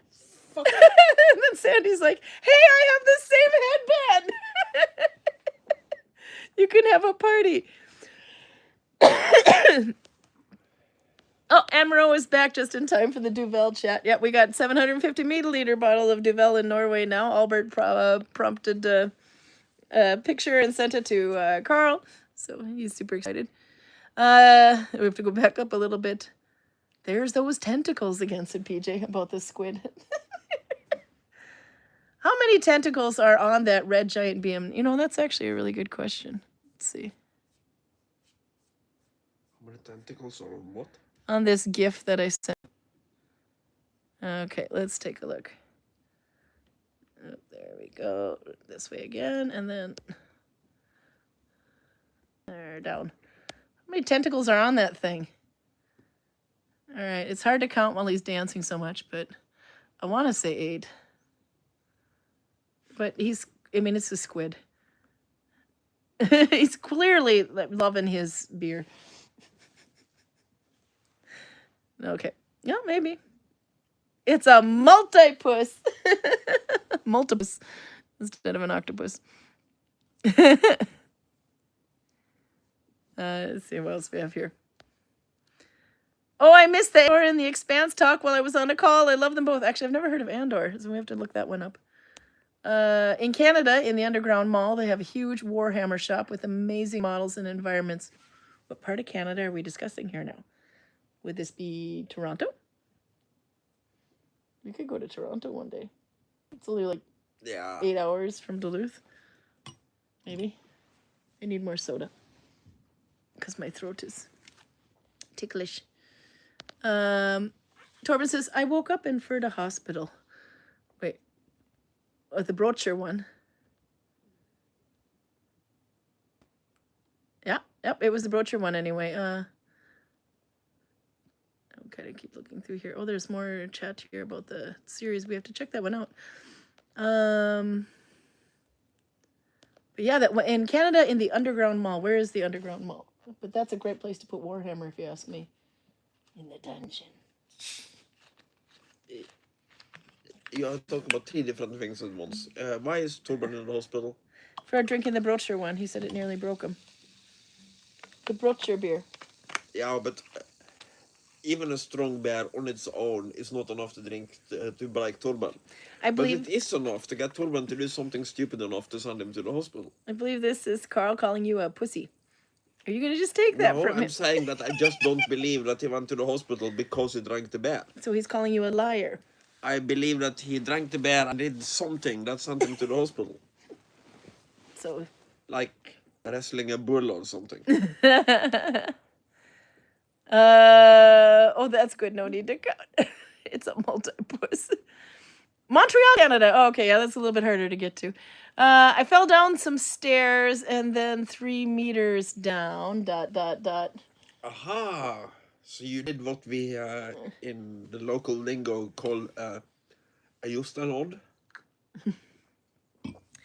Tell the story about Jostein for those who don't know. Well, I have told this story on here before. Mm-hmm. Jostein is a common friend of me and Torben. Yep.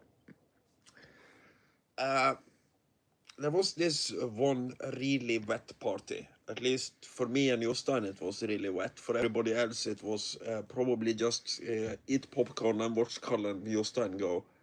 Now, when you say wet party... As in drunk. Very drunk. Oh, I was thinking you might have had something weird on TV. But yep, okay. I made a bet with a girl. A bet that has burnt me before, and last time it was Vemund. But I said that if somebody runs over there and comes back, and we are sitting at Studenthuset, Studentheimen, so it's like hundreds of students have flats in this building. And I'm pointing down the hall. If somebody runs down there and comes back, I will do the same run with 1 item of clothing less. A girl called Oda takes me up on it, and she basically goes, well, you are a Viking reenactor, so you should know what a tunic is. So then she goes and changes into a tunic, only a tunic, and runs down. She does it with 1 item of clothing, I have to do it with 0 items of clothing. So I run down the hall and come back. At the same time, the girl who that year started as oh, what's it called? The person in charge of our student pub. Her first time in this building is now, and she walks up the hall and she sees me running past naked. I just kind of just do this and keep running. And for the next year or so, when she was basically in charge of the student pub, every time she saw me, she goes, "Oh, this is Karl. Have I told you that I saw him naked before I heard him say a single word?" I like this girl. So I thought, okay, today I am the tallest here on the savannah. I'm going to get shit for this forever. But I completely forgot that Jostein is drunk too. So this night, without going into too much detail, he broke both of his ankles and seduced a lesbian lady. That's impressive. Yes, particularly since he did it in that order. What? There's more to this story. Without going into too much detail, you say. Of course, but I'm not going into too much detail. How he broke both of his ankles is that they have like this steps, flat step. So you each step goes down half a floor. And instead of walking the steps, he just jumped. So he lands awkwardly and breaks both of his ankles. He is in so much pain that we called the doctor and tried to get the doctor to respond. But the doctor is just listening to a lot of drunken Sogndal people trying to explain to them that I have to come and look at some other guy's legs. So they just go, okay, fuck you, talk to us tomorrow. Magnar was calling them and going, okay, I'm watching a grown man almost cry because of pain. You should come here like now. And I go, yeah, okay, fuck off. We're dealing with this tomorrow. The grown man can call us himself. And then, I don't know if it was sympathy or whatever, but he managed to seduce a lesbian lady like an hour after this happened. I'm not really going into the... I don't even know how practically this was done. But I would think that with 2 broken ankles, you can't do much. Maybe she did all the work. Unless you're Jostein Odd. Then you can do whatever you want, apparently. So when did the EMT finally arrive? The next day, Oh when my he God. walked to the doctor. With 2 broken ankles, he walked to the doctor. Yep. How? Painfully, I assume. I kind of want to see, like the Cops TV show, but the Sogndal edition. Just, I kind of... The Sogndal edition of the Cops TV show is just landscapes of Gaupne and very calm music playing in the background, and then you see some donuts and coffee occasionally. Yeah. Because the police in Sogndal, it's Sogndal County. And in Sogndal County, you have Sogndal, the capital, so to speak, where you have like 2,000 students and a hardened criminal underworld of locals that keep exploding in each other's face all the time. So obviously, police being smart, they spend most of their time in Gaupne. They have like one concert around midsummer where you might have a fist fight. So obviously, you have to stay in Gaupne to prepare for the fist fight that might occur at midsummer. The 2 fist fights that are going on in Sogndal at the same time has a lower priority. So, bad boys, what you gonna do? What you gonna do when they come for you? How do you sing that in Norwegian? Slemme gutter, hva gjør du når jeg kommer for deg? You have to do it in a Sogning dialect, yeah. That's as close as I get. You got a little bit of reaction out of here. He wants the rest of the story, and now we do too. And then she says, ouch, says Maggie. And Torben says, yes, I made a Jostein. I'm making a warhammer playing table with painted scenery. Any cool tips for making the scenery will be received with big smiles and happy singing. Talk directly to Torben, unless it's Torben who is It's asking. Torben that's asking, yeah, I'm thinking make a tower. Talk to yourself, Torben. Impressive, by the way. Kitty meowing. Is Carla hungry? Carla is just confused because I'm sitting here instead of over there. Yeah, he's been over sitting on the sofa bed over there for the longest time today. Or this week anyway. Lesson, says Maggie. Most sober person calls the doctor, or the most sober person calls the doctor first for a better response time. That's what we did. That's what you did? The most sober person was the one that couldn't... Magnar was the most sober person. Magnar was the most sober person. Apparently he wasn't sober enough. Maggie says, I drive myself to the ER with a broken arm and sprained foot, and I believe he took himself to the medics first. Medical folks. Oh, I believe I got himself to the medical folks. Novia says you need that on a t-shirt, by the way. I forget something you said a minute ago that was hilarious, and now I'm suddenly speaking. I did a Jostein, yeah, maybe that's it. All right, he's going out again. Should we look at more needle binding? Still have the cough thing going here, but it's okay. I'm going to have to do a lecture tomorrow, which by the way, I should probably start working on that soon. It's just it's a wool one, similar to the one that I have to do for the needle binding thing, but the needle binding lecture won't be as, it will be more needle binding than textile. Okay, so the Finnish 2 plus 2 is where you have 2 loops on the thumb and 2 loops behind the thumb. So you are going to be working over the last 4 loops. Leader yarn goes forward. The first loop goes on your thumb. Second loop goes on your thumb. And then the third loop and the fourth loop are the 2 that you're going to be using behind your thumb. So you go through these 2 and then turn and go forward. That's how you'd make a chain, but we're going to connect it. So now I'm having fun with the connection. We did an F2 connection on this one. We meaning I did it and you watched. F2. Let's see if I did it this way. There we go. Pull the last loop long. First loop on your thumb. Second loop. Third and fourth loop. So F2 is taking one new one from the previous row, which is this one in this case, and one old one, which is that one. So that is F2, and then making your stitch. I'm not going to pull it through because I have the wrong yarn attached. There you go. So one new one and one old one from the previous row, and then you take the third and the fourth loop from behind, and then the first and the second through that way. And that would give you that look. This is Finnish 2 plus 2, F2, and I probably should have gone with a slightly thinner yarn because this is still a little lacy side.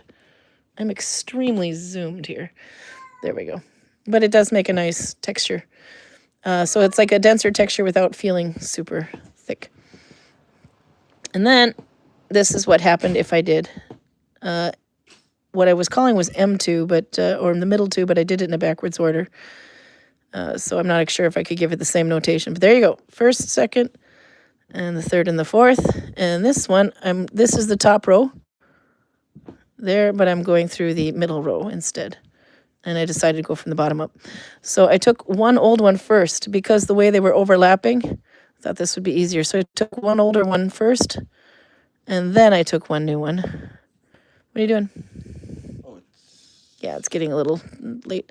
Okay, so then I took one old one and then one new one. So I did it a little bit in the reverse order, but it was an easier way to not have to, like, flip my stitches around. Like, if I tried to take one new one and then one old one, I'd have to cross them over. So I thought it'd be easier to try it that way. And then I finished my stitch. And I should probably sew in the tail on this thing because it's driving me nuts. There we go. So one old one and then one new one.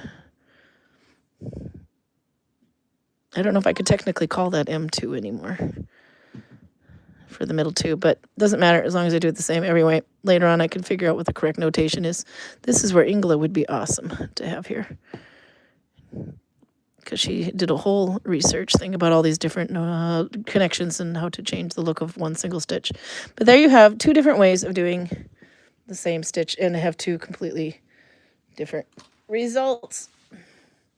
So you can play around with Finnish 2+2 if you've done it before. You can do it the traditional way. It usually has an F2 connection, or you can change and do something different because maybe you've already done this stitch before. So then take a stitch you've done before and try something new with it and see what you think. We are on July 26th, and there's 31 days, yeah, this month. If I pull up a calendar here. Let's see. Yeah, so Friday would be 31. So technically, August 1st is on Saturday, if we go back to Saturday like normal. Assuming nothing comes to tempt the fates this month as well, or next week as well. It's technically time for a new stitch. So, skipping. We should buy something from Celtic Web Merchant. Yeah, you have to buy something from Celtic Web Merchant. Karl needs to buy something from Celtic Web Merchant. This is the same place he bought those from. One has a Kraken, actually. One was acclaimed as a Kraken one. These were the bullock staggers that he bought. And behind me is with a piece of yarn attached to it because that's how I carry my punch daggers. You also got the punch dagger from there. You've got some other things from Celtic Web Merchant too. I think that's where you got your dinner plate shield. It's called the buckler, woman. It's not a buckler, it's a dinner plate shield. Your shield is the size of a dinner plate. You got your helmet there, you got a lot of stuff there. But that's Celtic Web Merchant. But we found out that he's got a bunch of points that are expiring this month. And your points add up to about €40 discount. So it'd be kind of stupid to let those expire. So Karl has to buy something new. I don't know if you have any recommendations for him. Did you get your Ottgeir there as well? Yeah. Ooh, we still have to test the Ottgeir somewhere on some vegetables or something out. What are you thinking about this time getting? Should we take a look at their page? Maybe they can see what they think you need. Let's see. Celtic Web Merchant. Okay. A distaff. Maybe, well, a distaff would be probably more fun for me than him. Let's see. It's still loading because my computer is slow.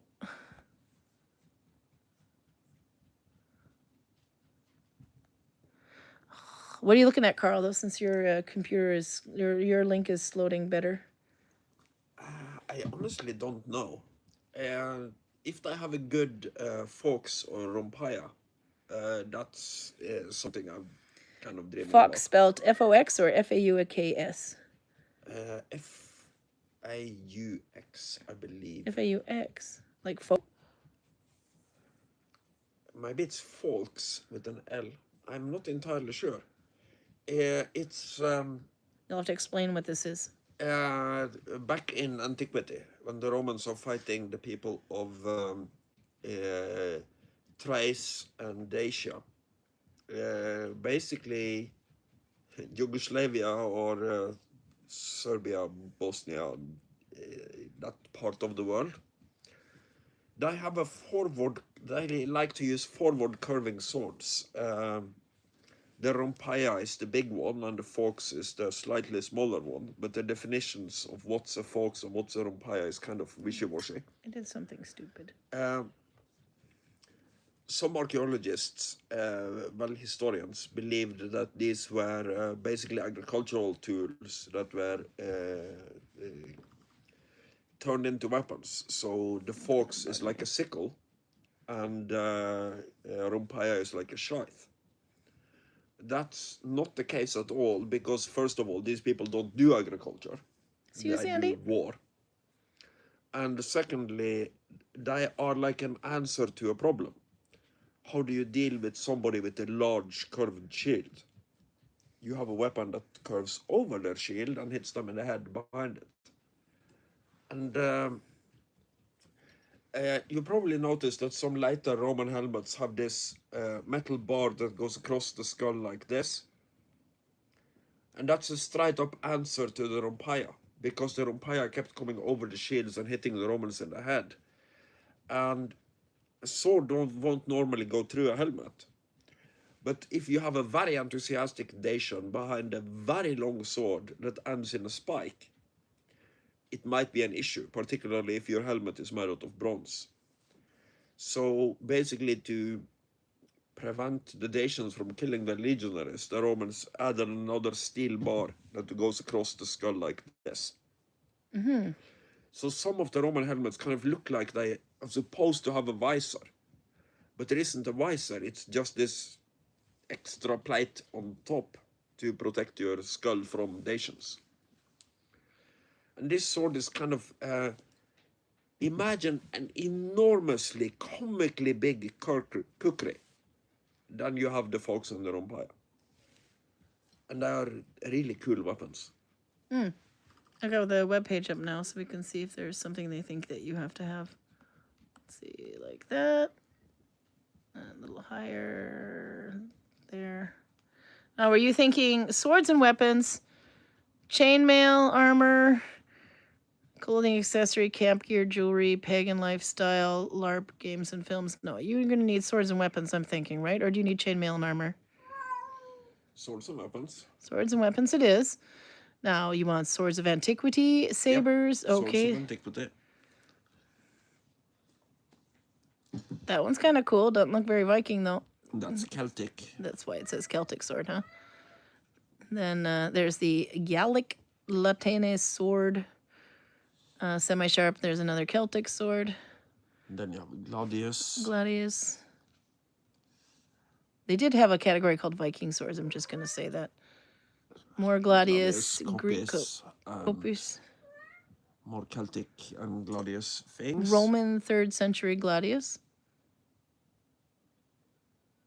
That one's kind of cool. The Falcata. But that's the 4th and 3rd century. That could kind of work for Viking. It's BC, so it's at least old enough. No, if a Viking dug it up and found it. And okay. Semi-sharp. That's always fun. Is there something here that strikes your fancy? Well, all of it strikes my fancy, but it has to strike it hard enough for me to open my wallet. Well, you got like about a 40 euro discount coming up, so it's a good chunk of it. Let's see, another page. Maybe we should be looking at Viking swords if you're planning on using this anywhere. I already have a short Viking sword and 3 blunt Viking swords, so I think I'm covered when it comes to Viking swords. So you want to go Roman and do what? Just leave it on the wall to look at? Well, it's not like I'm actually stabbing people to death with the other ones. It sounds like something I would do with my yarn, just saying. Hang it on my wall for everyone to look at. That one's kind of an interesting one, the Greek Copis. Yeah, the Copis is a cool looking sword, but it's... What the hell is wrong with that thing? It's a Sika. Do you need that? It's about the same. You don't have to pay £4 then.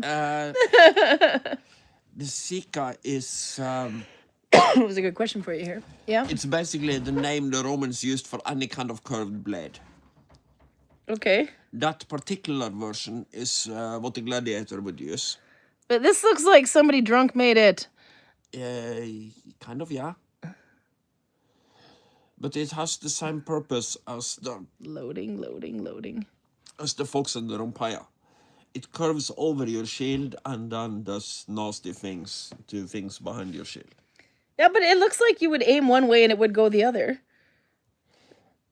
This isn't a practical design. I don't know if it's... They did, actually, Torben. I'll tell you about it in a minute. This isn't really a war weapon. This is more of a gladiatorial weapon. So you have to have the skills needed to use it. I can see some ways how to use this thing fairly efficiently. But also remember that Roman metallurgy sucks balls, even compared to Viking metallurgy. Okay. It's 1,000 years earlier. 1,000 years of evolution has gone into how to make steel before you get to the Vikings. The steel quality of a Viking sword would be much better than even the best Roman swords. Yeah. Because to the Romans, it's like hit and miss. Sometimes they manage to do something that is fairly decent, but most of the time they just produce crap. Okay. You have some question here, by the way. The handle of the copus looked dope, by the way, said Rodisby. I like the herd, says Torben. Ren says you need to get swords. Ren also says, is there any evidence of trade between the Scandinavians and Asia? I studied Chinese swordmanship, and the Jian, if I'm saying that right, seems fairly unique in design. Well, there is trade through the Silk Road. That's what I was thinking. But From there to when it comes to weapons, it's not just the weapon; it's the whole doctrine surrounding the weapon. So, I would say that something that is very eccentric would probably not be used much. okay. There was... That was kind of cool, too. Greek whole plate one. I like the herd, said Torben. I thought he said I like the nerd, but I like the herd. Which one is the herd one? We have to find that one. Didn't they find a Buddha figurine in some Viking grave? Yeah, they actually did. Yeah. That one I should find. But that makes perfect sense because of the Silk Road. It's Buddha with the long earlobes, so it's from northern India. That one is the one they found. And it's Birka, right? Birka, yep. Yeah, it's always Birka. It's in the Swedish History Museum. You can actually we have a supplier that sells a version of this. And we had them in the store for a little while, but people just didn't quite get it. They thought it was something that... So it was a little bit harder to... It didn't sell very well. We should have it in the store just because of the story behind it, but you don't go to a Viking village to buy a Buddha figurine. That's what I mean. So it was a harder thing to sell because people just didn't believe it. The famous Buddha statuette associated with Birka region was actually discovered nearby on the island of Helger, not directly in Birka, and it is currently housed in the Swedish History Museum in Stockholm. This is all AI, so it has to be correct. The Helger Buddha, made in the late 5th or 6th century, likely in Swat Valley, modern-day Pakistan or Afghanistan or Kashmir. Found in 1956 during an archaeological excavation of the ancient trading post at Helger in Lake Mälaren, Sweden. It stands about 8.4 centimeters, 3.3 inches tall. Historical context. Helgerd predates the nearby Viking Age trading center of Birka roughly by 400 to 500 years, flourishing from the 2nd or 4th century to the 8th century. The significance, the figurine demonstrates that long-distance trade networks and items from distant regions like India and Central Asia reached Scandinavia centuries before the peak of the Viking Age. We do actually have this figurine in the Chieftain Hall. Yeah, but this shouldn't come as a surprise to anybody because silk. Silk, up until the very end, maybe right after the Viking Age, is only produced in China. Yeah. And the Vikings know what it is, and they have access to it. I can't spell. There, this is the one that we actually used to have in the store. Let's see if I can move it like that. Kind of, you can see a little bit there if I zoom around. That's the one that we used to have in the shop. But the thing is expensive as hell because it's bronze. I believe it was bronze. No, brass. But it weighed a ton. Yeah, and that's the original. It could be fun anyway, but it just didn't move very well because people just didn't... No, but you should still have it in the shop even though it moves slowly. Okay, we'll get one next time. All right, which sword do you need? Or do you want to get a sword? Maybe you want to get something else? If you find me a fox or a rompaya, I'll buy it. I still think that's a fucked up looking dagger. A fox? F-A-U-X? I don't know how it's spelled. F-A-U-X. Let's try that. No results. F-A-L-K. F-A-U... Faust. But if you are on Swords of Antiquity, but just go through them, and if they have one, it will be there. We just went through all the swords of antiquity here. Let's see. Oops, I zoomed a little backwards. I didn't see one. I'm like, and everybody's sick now. That one looks cool. I mean, if you've got red, why not? Anthropomorphic sword, semi-sharp, with this figure on the top. That could be fun.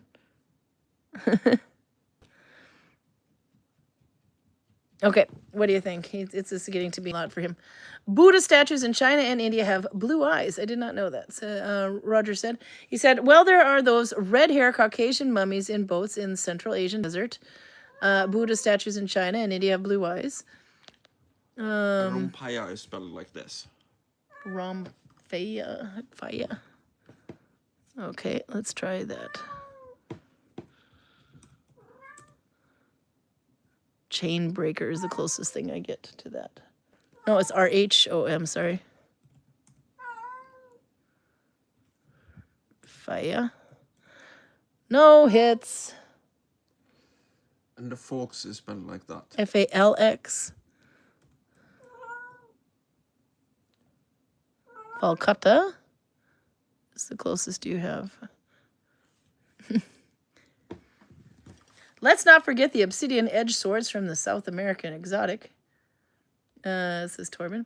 By the way, PJ says, I wondered what the story was that brought the Buddha so far north. That's actually good. That is kind of a curious one, but I guess we'll never know. Ren says, so cool. I'm definitely getting one if it's available when I visit. Okay, fine. I will order the damn Buddhas.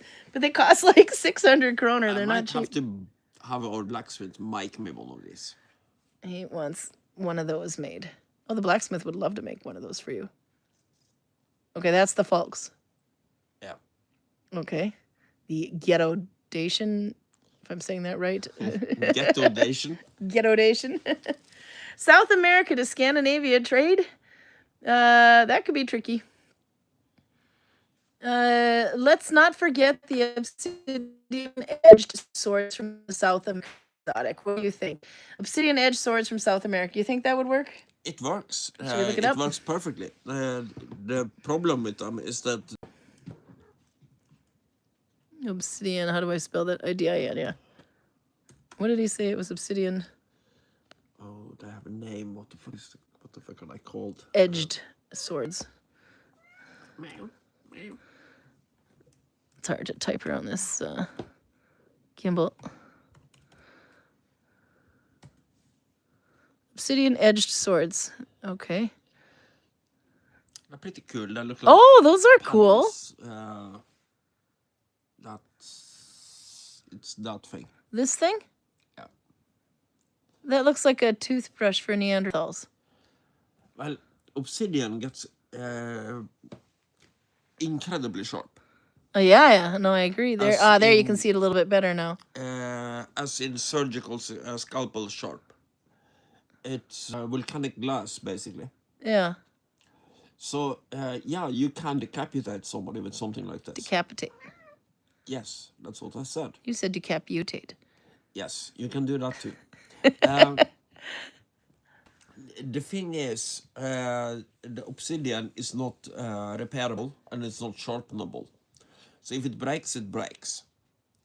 And if you're fighting somebody in any kind of armor, it will break. So don't do that then. All right, let's see. Just fight the naked guy next to him.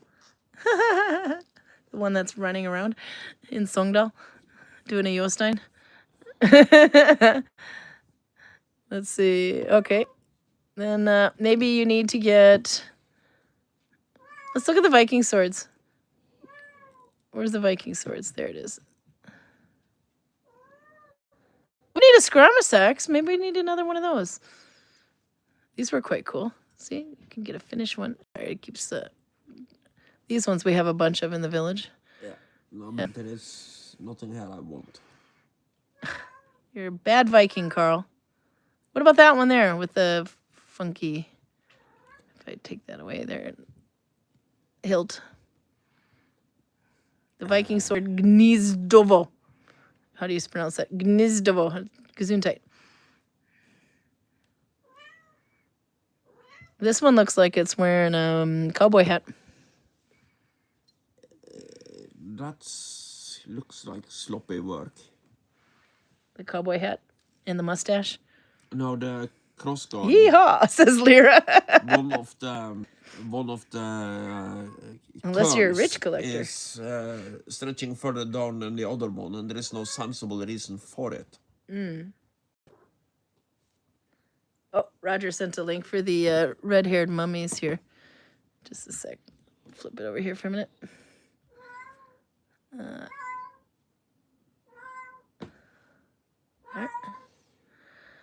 Famous mummies, Princess of Xiaohe or wait a minute, Xiaohe. I don't know. He's Chipotle nub. The Princess of Siamora. I want to say Siamara. Let's call her Siamara. Anyway, dated from 1800 BCE, was unearthed and also named by the archaeologist of Xinjiang. I can't say it. Institute of Archaeology in Hyohe. I give up. And then, was there none here too? There's some more. The Buddhas with the blue eyes. Yeah. Okay, so what do you think? You gonna buy a Viking sword? Oops, it went all over the place now. No, I'm not going to buy a Viking sword. I don't want to look at jewelry. You need... Oh, but you did need Scramasax. I have a very good sharp Viking sword. This is not a and I have Scramasax. completely workable blunt Viking swords. So I'm perfectly happy with my Viking swords. He just wants to buy something that's not on the menu. Let's see, tilt it back. Wrong way. That way. These Scramasax, some of them just look like plain knives. Because sax means knife, so I can look like whatever the fuck I feel like, basically. I was expecting him to have longer ones with the blade like that one there on the left. That's the broken back sax. It's a particular type of sax, but it's not. This one's kind of cool. It's not something I need to have to be a sax.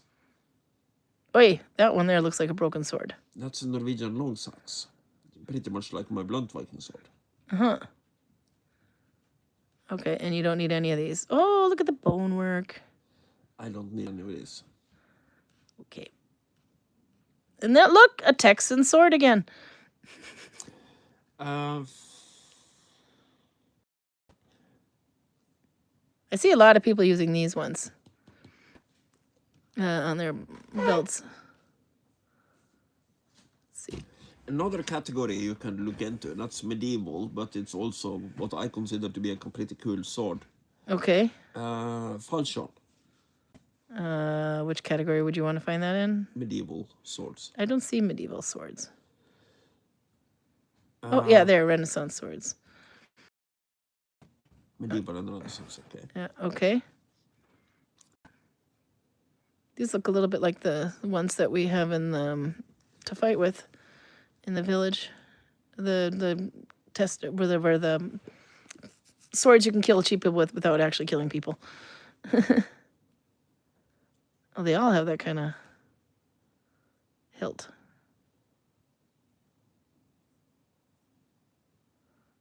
No? Which one are you thinking of? There's 7 pages of this. This is going to take a while.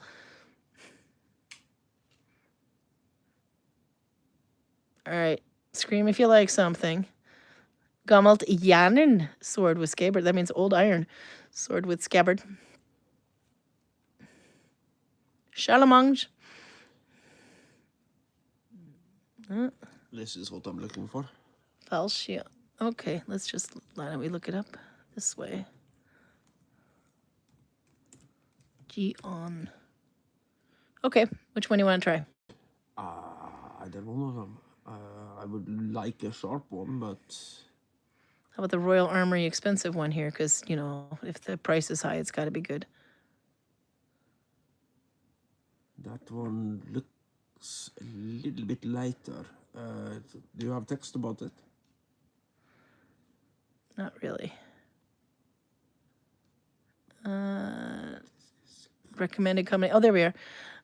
This original English infantry sword or falchion from, I'm not even saying that right, from the late 15th century has been part of the Royal Armouries collection since 1916. Object number, blah, blah, blah. Its exact origin before that time is unknown. This type of short sword was a popular sidearm for pikemen and archers during the War of the Roses and the early Tudor period. Thousands of these swords saw action at battles like Towton, Barnet, Tewkesbury, and Bosworth. Want to read more? Yeah. No, that's. This blade is single-edged with subtle transitions in the cross-section, a hollow grind, and a fuller. Its slender yet strong point and thick spine stand up to the rigors of combat against armored opponents in gambeson, mail, and plate armor. Crafted with a hand-forged blade by an experienced smith, this replica uses modern 1080 high carbon steel, fully hardened and distally tapered for optimal weight distribution. The scabbard is built around a wooden core and covered in leather with bronze reinforced tip. At the top of the leather rises to cover part of the crossguard. A certificate of authenticity and a polishing cloth are included. Do it for the polishing cloth.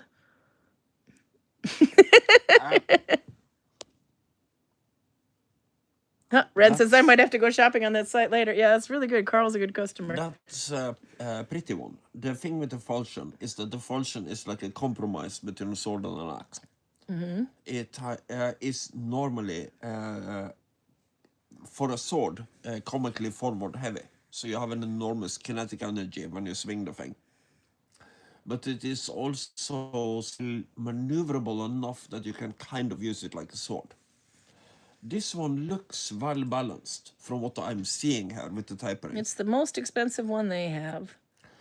So have a look at one of the other ones. Let's look at the cheapest one. Let's see. I don't know if I have that on here to type it in again. Oh, there.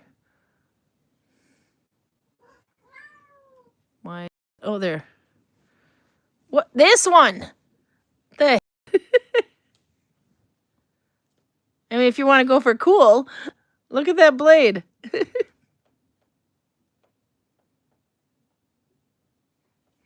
Okay, now we are in the This east. looks very fantasy. No, I think this is probably historical, but it's probably in the east. And, oh, this is... I want to see the text on this thing. Okay. Maszajowski, I don't know how you'd say that. Sharp. This falchion can be classified as type 1C in the Elmsley typology. It is characterized by its notched tip and flattened back. This type of blade is especially known for its appearance in the Maszajowski Bible, where it can be seen on plate 21, titled The Rescue of Lot. In medieval manuscripts, falchions are often depicted in the hands of villainous figures, although the reason for this is unknown. Karl, you are definitely a villainous figure. These specific blades were often mounted on a knife-like handle, which could be either straight or curved. Elmsley sometimes described these blades as protomesser because their construction resembles a knife more than a sword. There are indications that these weapons may be related to northern Italian forms of tools or weapons, possibly referred to as falcastro. The single-edged blade is broad and flat, while two-handed grip provides a huge advantage in leverage, delivering significant striking power. Handmade from high carbon steel with windlass steel crafts, the wooden scales on the grip and the antique finished copper fittings, this single-edged falchion is hand-forged from 1065 high carbon steel. Total length, 81.2 centimeters. The blade length is 81.28. The blade width is 8.89. Blade thickness, 0.48 centimeters. It weighs a total of 1.57 kilograms. The edge is sharp. And, the blade is 1065 carbon steel based on historical origin. The weight is about, for shipment anyway. But imagine the vegetables you can cut with that, Karl. Oh, I see coconuts. I see coconuts. Rod Eastby says mix between a sword and a morning star or something. Yeah. I had it is very clear. Lindsay says I was gonna say it looks like a Klingon blade. Yeah, that's what I was thinking. Here it is very clear that you're trying to merge the sword and the axe. It just looks like someone glued an antler to a handle, says Rod Eastby. You want something with enough kinetic energy to go through softer types of armor. But also maneuverable enough that you can actually use it in a sword fight. And I like these things, but I want to see you smack it. I don't know if we can get a coconut here in Norway.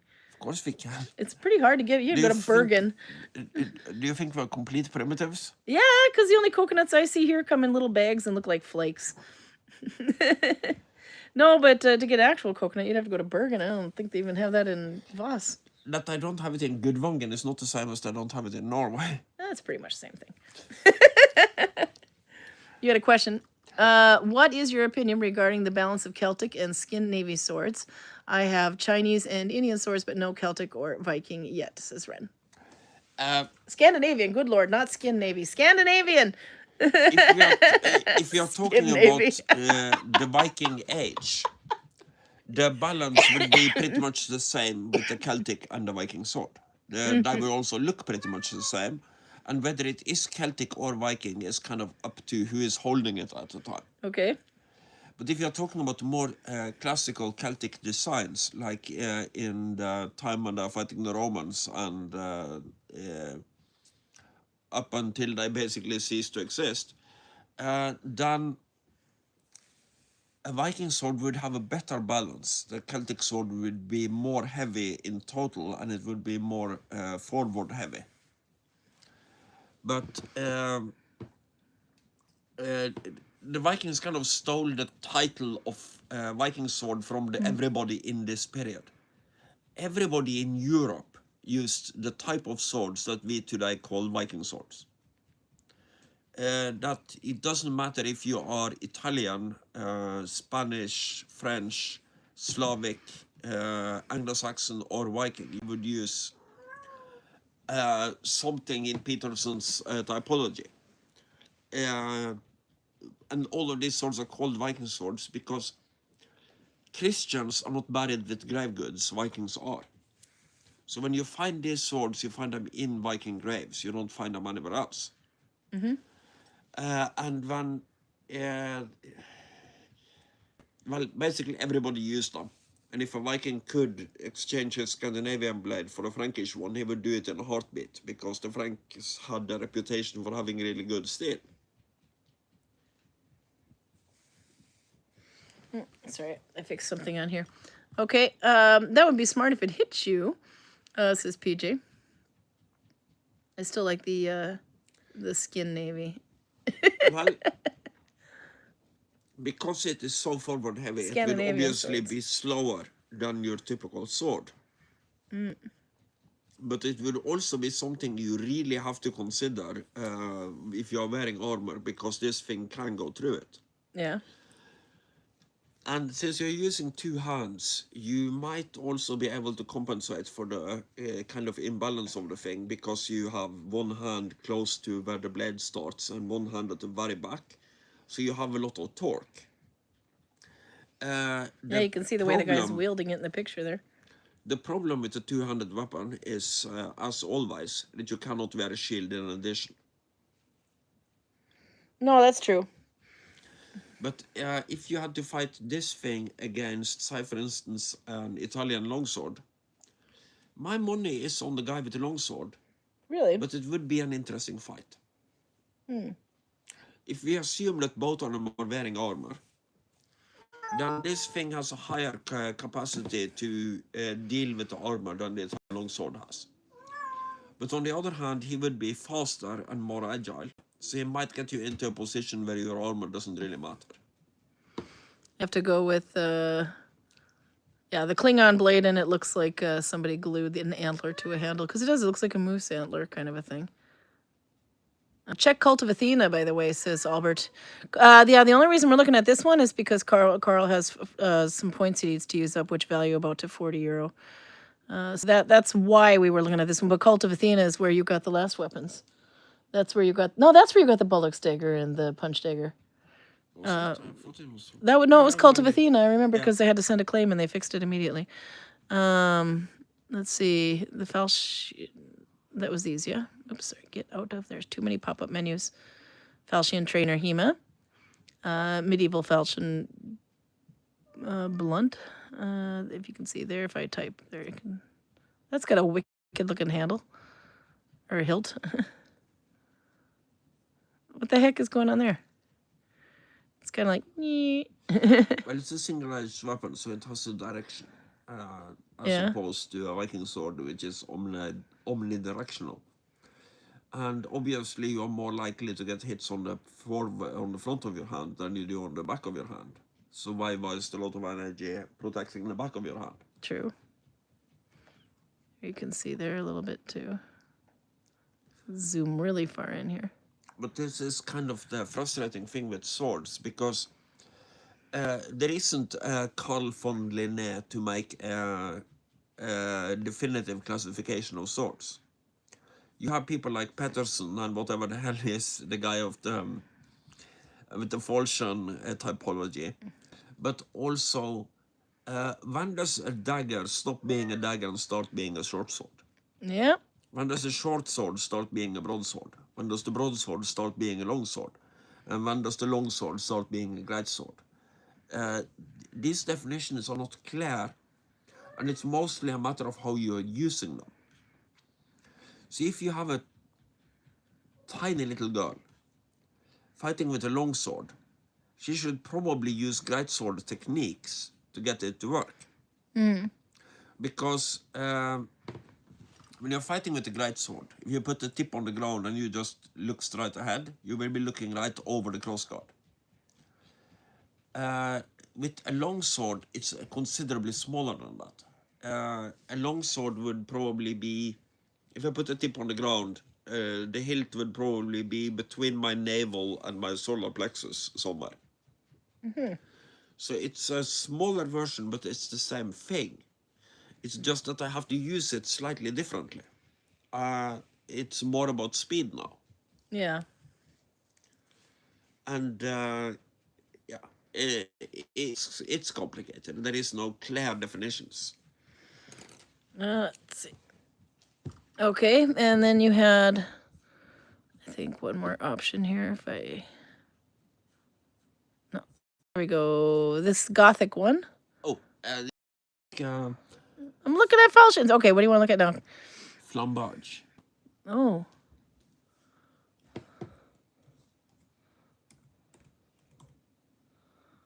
GE. You have 3 options. Let's view all results. Oh, those are so cool. The heck is this one here, though? That's a pyro bolt. Yeah. But there you go. The rapier, or the bell rapier, or the wooden grip, semi-sharp. Probably that one then, huh? Look at that thing. Yeah. I love the design of this. Oh, look at the serrated edge of it. That's the flambage. That's Yeah. That's what that is. That would do some serious damage. It's big, because size does matter. And if you're going to walk around with a deflated pizza hat, you're going to need a big weapon. This is a Zweihander or Zweihander, a two-hander. Yeah. Yeah. There you go. That one, it makes it look, oh, that's the handle. I was going to say. The thing is like massively sticking out, though. You'd think it'd get caught on you or something trying to swing that thing. Oh, there, no, it doesn't look as big in that picture. Well, you don't see the whole Nerd, says Redis B. Oh, yeah. It's like almost like a crease. A crease is the Indonesian term for the same thing. Yeah. It's kind of an independent a concept that was developed independently, both in Western Europe, Germany specifically, as flambage, and Indonesia as the crease. Okay. It's okay, Look how big that thing is. you cut a little bit better with a blade like that. But on the other hand, you have a blade that is Claymore. absolute fucking nightmare to sharpen. And I think it is mostly a show of skill from the blacksmith side. I'm showing you that I can do this. I can make this blade with these weird waves on it, and it will still bloody work. Because I'm a really good blacksmith. That would be smart if it hit you, said PJ's. A bat'leth. Ren said yes, and the long sword. This is a little bit backwards. The long sword tends to focus heavily on maneuvering and levering techniques in order to injure joints. PJ says that S shape is similar to Chinese swords, similar to the Dao, adds Ren. And then Ready Speed's calling us all nerds and showing us fencing emojis. And then Ren says Claymore, also an amazing anime. And PJ is responding to Ren. I have a training Jim Dao sword, almost straight, slight curve, narrow blade, single-edged with an S-shaped cross piece. It's a traditional weapon of Kung Fu, I learned. Huh. Okay, do you need to see any more, though, by the way, Karl, before you make your decisions here? Because actually, I think we're going to be running out of battery pretty soon. Also, I've got a lecture I got to write. Yeah, no, I can probably make a decision sometime tomorrow. I think you're running out of times to make a decision. Didn't they say it was the 27th that you had to use it by? Well, then I should make the decisions right Yeah, now. I think you should make the decision right now. Fucking hell. Just give me a nice gladius. Gladius.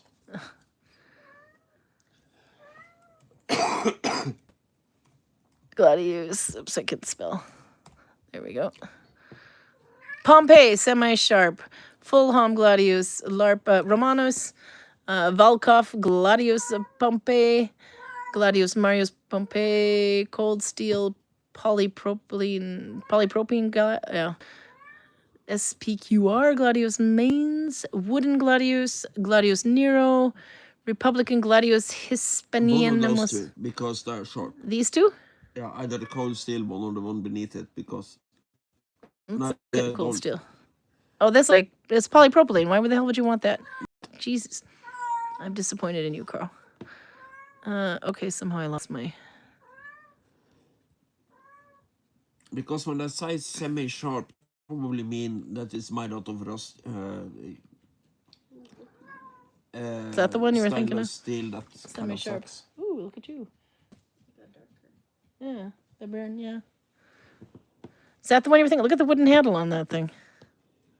Yeah, this one isn't pretty. Nope. But it's semi-sharp. Oh, you want pretty. Okay, Karl wants pretty.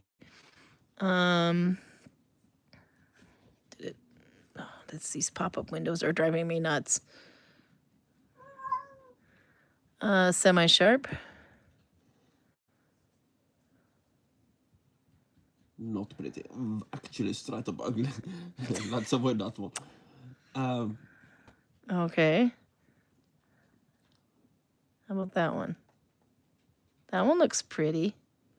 Yeah, but I suspect it's foam. I think it's foam. Yeah, I was going to say, I don't think that's what you want. Not for that price, anyway. What about this one? Gladius Mains with palmette semi-sharp. It's also got like a wooden kind of handle on it, though. Yeah, that's fine. I like the scabbard. I like the blade design. I would have liked the Roman underneath it. Go back a little bit. To the page with more of them. Okay. Oops, sorry, there. And then you get this angry guy. I bet he comes with it. This one looks like bone. Go up one. Yeah. This one has a cool scabbard. Yeah. Semi-sharp. What do you think? This is pretty. This is very pretty. Albert says, I want a sword from the sword maker. Elgerd, his swords look so good. Albert just got a helmet, by the way, from last YouTube. because he recognized the guy from Hammer, so he had seen the helmet before. I also like that it comes with a scabbard and a belt, apparently. Yeah. Or like at least the connection points to a belt. Yeah, and that's the... So yeah, I think we'll go with that one. I'm going to go with this one. Okay. Then we'll let Karl find this one and complete transaction on a different computer. I am somewhat suspicious that the blade might be crap. It's semi-sharp. Maybe you can... Well, do you want to read about it a little bit? Go down and see what kind of steel it is. Okay, hang on. Because semi-sharp, good steel and you can sharpen it, or no, the steel is so crap that we can't use it for reenactment, and also if you sharpen it. This Gladius is a replica of an original excavated in and full 45 hammer. spring steel. Okay, that's okay steel if I remember. I don't care what I'm reading. I'm just reading. A total length 63.5 centimeters. The pommel is screwed. Full tang construction. Blade length 43.5 centimeters. Edge semi-sharp based on historical origin. Weight 840 grams. Is fairly lightweight then. Yeah. But yeah, EN 45 spring steel, wood, bone, and brass. Yeah, that's fine. Okay, we have a winner. What do we think? Do we think Karl made a stupid decision? Albert says, the helmet, I had tried it on and it fits me perfectly, so that's why I wanted it. Oh, that was great, yeah. And Ren said, I would love to have a high quality Ufbert sword. Oh, I know which one she's talking about. And spring steel is good, says Albert. So, pretty blade. Maggie thinks you're making a good purchase. So he's going to look for that. I think we're zoomed. No, it was EN what? 45.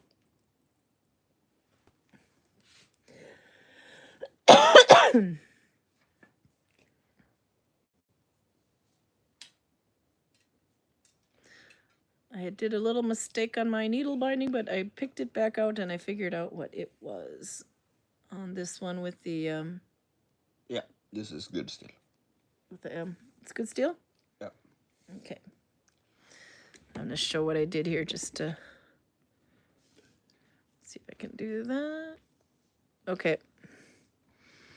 So when you have your F2 or 2+2, I mean not F2, but your finish 2+2, this is where I screwed up. If I were to tilt the whole thing so I can really properly see the back of my thumb, this is one.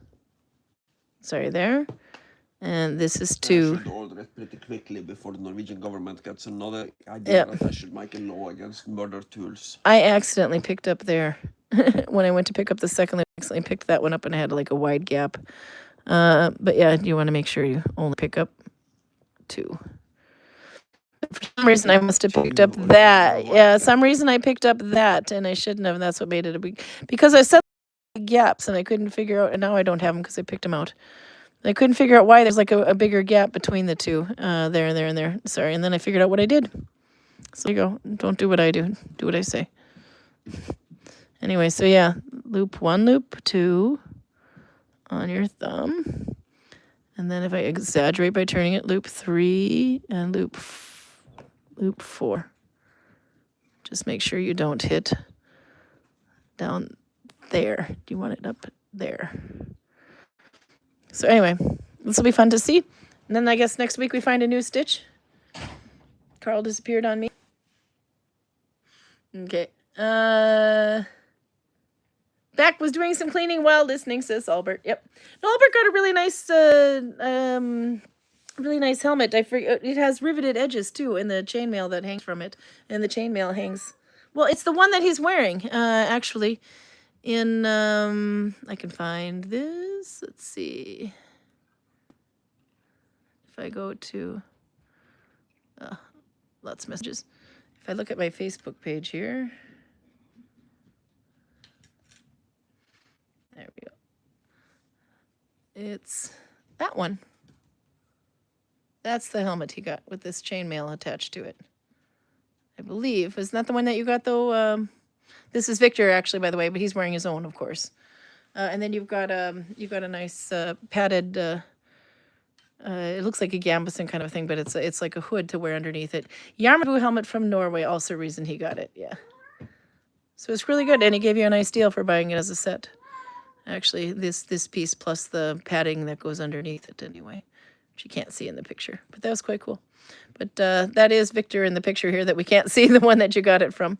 Gudvangen was the name of the company that he sells with. So, and a little bit, I also added a new post to the null. I can turn this over here. The Nalbinding now has an event created for the Viking Valley, the Gudvangen Nalbinding Festival 2026. And in here you can find the workshops. So there you can see numbers 6 through the 8th. November 6th is the Friday. That's probably where there'll be most of the workshops in Hydrun, but we can also do a yarn swap in there or something. I'm extremely zoomed in here. There we go. I added another picture to discussion.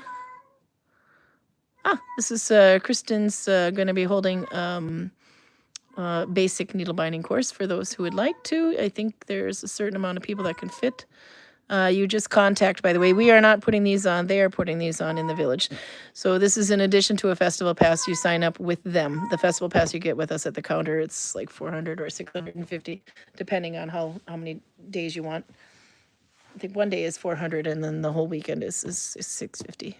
That includes your ticket to the village, though. So like the regular guided tour, archery, and axe throwing. That price just means you get to stay in until 6 o'clock, where everybody else has to leave at 2. But if you want to take one of these workshops, you pay the extra price to them. So she's having, Kristen will be having one for basic needle binding. And then Sally Pointer put one up, cord as you go, null binding. And then Lila Freed is going to be doing some plant dyeing. And let's see, Audra is going to be making socks. So you can learn how to make socks with them. And these are the lists of the lectures. Sally Pointer, Ann Decker, Ingel Anderson, and myself will be doing lectures. And I thought I put a new picture in here, but maybe I failed miserably. I thought I showed a picture of how to get there. Maybe I put it in the wrong page. About. Okay, it has a nice little map here as to how to get here, and that pretty much looks like ours, but it looks like the map that I tried to, okay, I don't know what the hell's going on here. But the map it's just because I'm slow, I see. There you go. And then you can zoom in as much as you want to see the entire village of Gudvangen. If you were to walk from here to here to here, it would take you about 15 minutes. It's not that big. And Viking Valley is this whole section here. There's a little kayak center here, and there's a grocery store here. There's one hotel and restaurant right here. Actually, that goes about that far. And then there's another hotel here. Gudvangen Budget Hotel is here. Gudvangen Fjordtel is here. And then there's the restaurant for Fjordtel here. There's a cafe bakery right next to it. And then, of course, there's food at the grocery store. And then there's a diner connected to us as well. And a little cafe in the village, which will be open for the festival. And I did make a picture for this that I thought I posted. There you go. Now I got my battery warning on here. But there you can kind of see. If you're going to take the bus and it says an E16 bus stop, you're getting out here. And then it's about a 3-minute walk, maybe 5 if you're really slow, from there to there or to the hotel. There's Gudvangen Budget Hotel or Fjordtel. So it's not that far to walk. But you can see Viking Valley is this whole section here. If you are coming in to the Ferjekai bus stop, which basically means the Gudvangen ferry bus stop, that would be there. I thought I made a better picture of this. Just a sec. Oh, that's why. Okay, yeah, I did make a better picture. Better. Okay, then you can see. So there's like a big parking lot here, which is also where the ferry dock's at too. So if you're taking a shuttle bus or a ferry, if it lets you off at something called Ferry Kai bus stop or the ferry, it's right here. And then we're literally just a 2-minute over the footbridge here. This is an amazing view, by the way. You'll recognize a lot of the pictures I take are that way. And then, yeah, there's the E16 bus stop. And then if you don't get off there, you're on your way to Oslo. Then down here you have Gudvangen camping and Vang camping, which are about a total of maybe 15 minutes walk. Total maybe 10.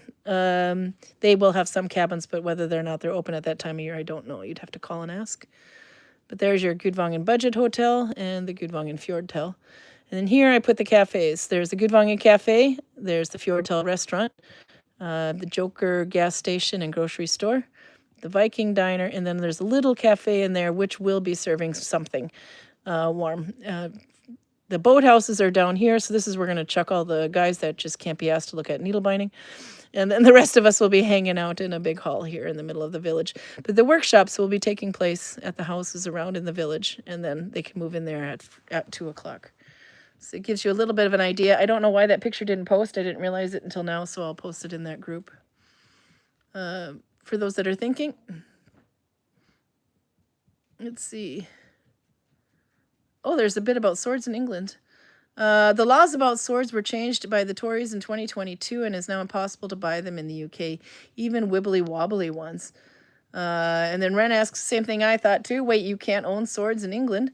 And she's pretty much correct. The aristocracy can call themselves collectors and have swords. There is an exemption for martial artists, but it is worded vaguely. Some nutjobs have used samurai swords for murders, and so swords got banned. No, it's even possible that my training swords are illegal in my own home. I'm a martial artist, but it would require a court case to find out. And then Ren asks, what about wooden trainers? I knew a fantastic woodworker in Canada. Even wood swords are a potential problem if someone thinks you're threatening them. A wooden sword counts as a bladed weapon. The law doesn't mention what it's made of. That's insane. Yeah, I agree with you, Ren. Peaches said, I'd train with wooden swords in the park and don't get bothered, but I'm a woman in my 60s with arthritis and I'm unlikely to scare people. No, it's the same thing in Norway. The Norwegian laws have they have a weird terminology. They have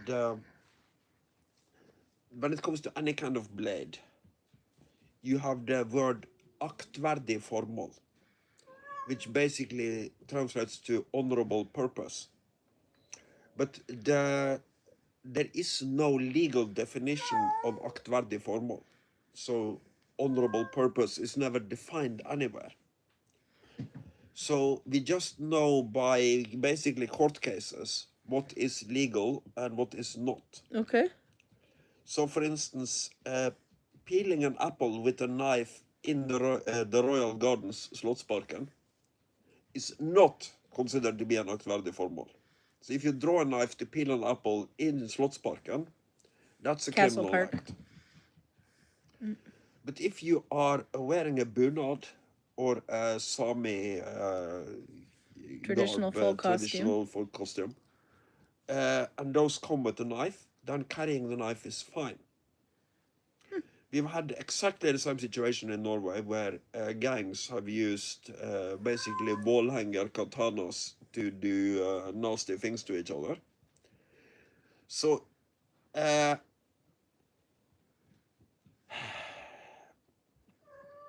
the way I understand it, and this is why I absolutely hate undefined laws, because it makes it up to the judgment of the police officer that runs into you. I probably, and I'm just taking a wild stab in the dark now, but I probably would have no problem even carrying a sharp sword as long as I'm wearing my Viking clothes. But if I'm wearing a leather jacket and I'm slightly drunk and I'm carrying a katana, I would be imprisoned.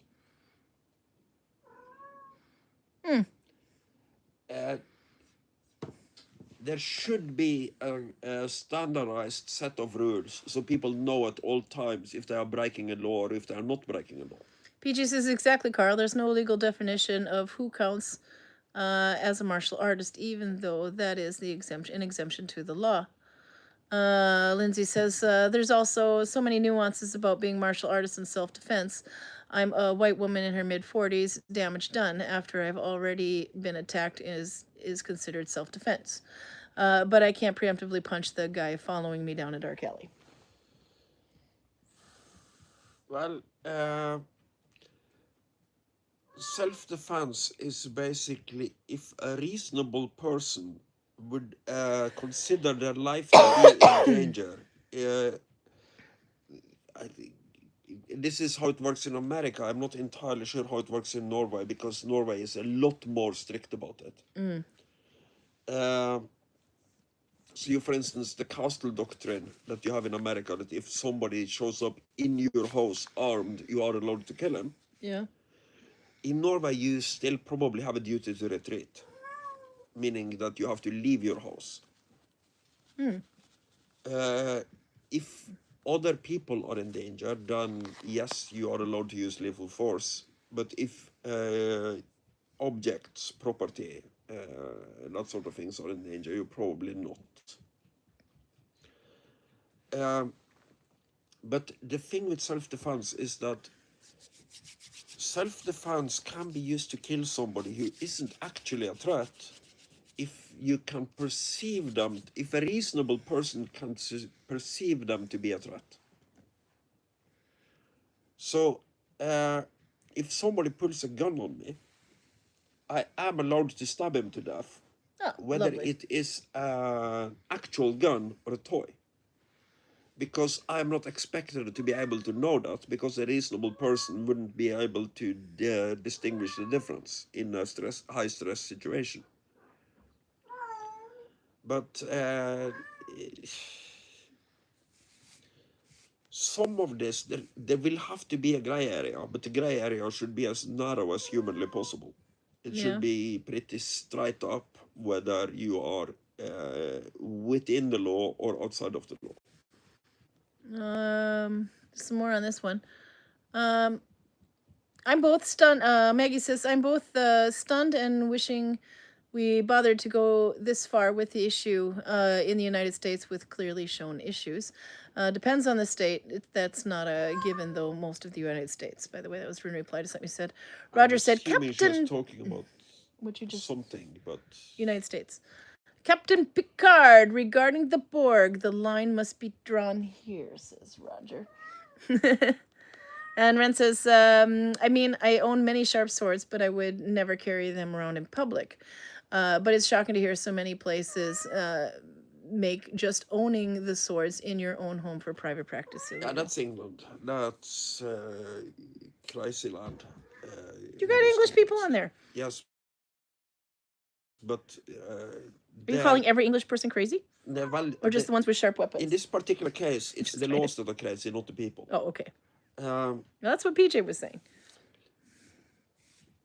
For the longest time, Australia had the strongest rules against weapons because they ended up writing a law that said, and I'm paraphrasing, this is as I remember it, you are not allowed to have any object that is made for the purpose to, or can be used for the purpose to, kill or injure another human being. So, okay, Australians, how do you make a fruit salad? That's dangerous.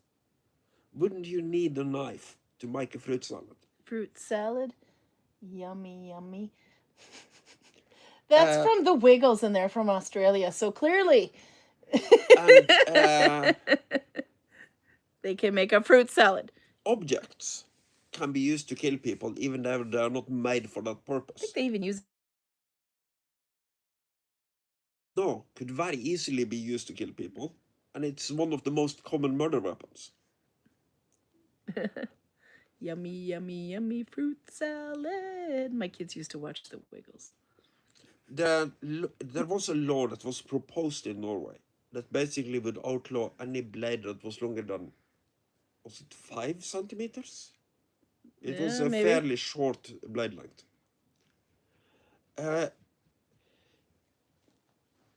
This would include scythes.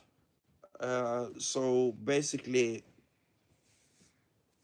farming without heavy tools would be pretty difficult. But it's like you have to take into account that a lot of the stupid shit people... I'm sorry, I'm just reading. Roger says, Cain plus stone equals no more able. What? Cain plus stone equals no more able. So you have to get rid of stones, too. Yeah. Cain and Abel. Well, that was donkey's jaw, if I remember correctly, from the Bible. Yeah. The shooting someone in your house, most places, it's not as clear or even allowed as Karl stated. It says Maggie. Chefs must have been up in their arms over the blade length. Oh, God, I can imagine. Ren says there's a castle laws in the United States, the states regarding home invasion. And Radisby says, yeah, like I could strangle someone with a sweater too, so.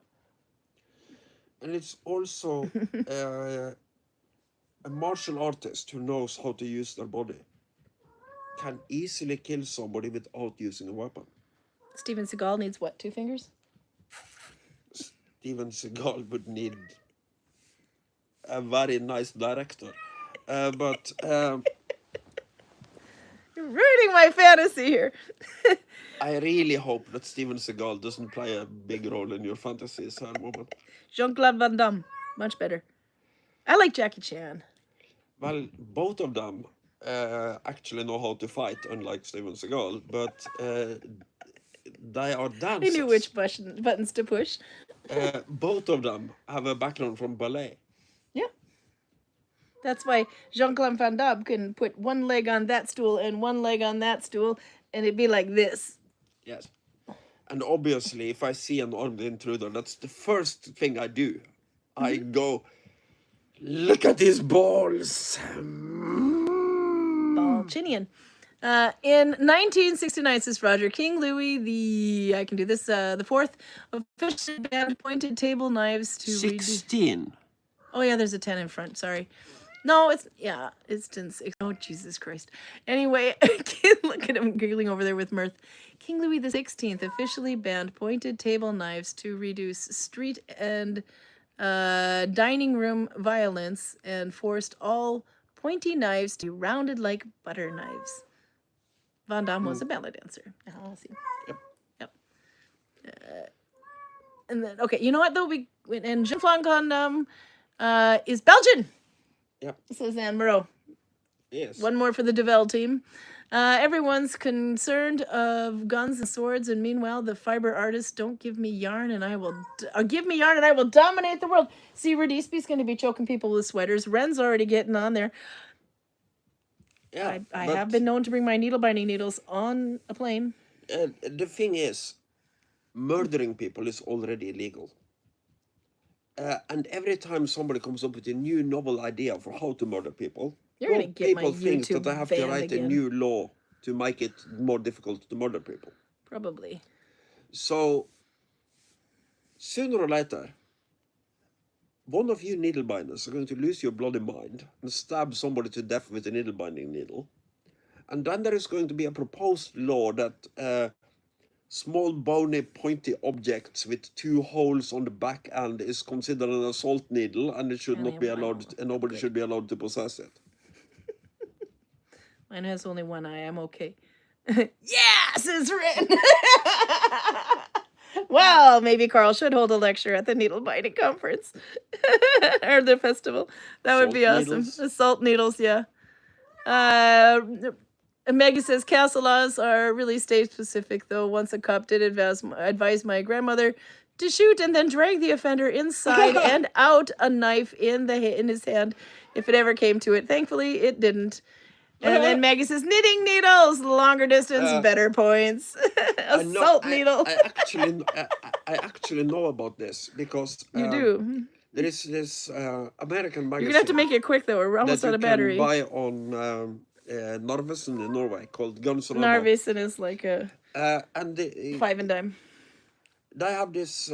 He is a very prolific contributor, a guy called Masada Yob. Yeah. And he writes articles all the time, and he's kind of a. Need to make t-shirts now. He's a good writer, so I generally read everything he writes because he's kind of funny. Yeah. And he has a background from law enforcement, and I remember this is back in the very early 90s. The text, yeah. I wrote an article that he wrote where he said, I have to retract my old advice with shoot them outside and drag them inside because our forensics have now gotten so good that they will catch you almost every time. Oh, jeez. So what I recommend you do is that you sit in your staircase and wait until they actually come inside, but then you can shoot them as much as you want. Oh, jeez. By the way, here was another cute one. The assault needle. We need to make t-shirts now. Yeah, no, actually, I think we do.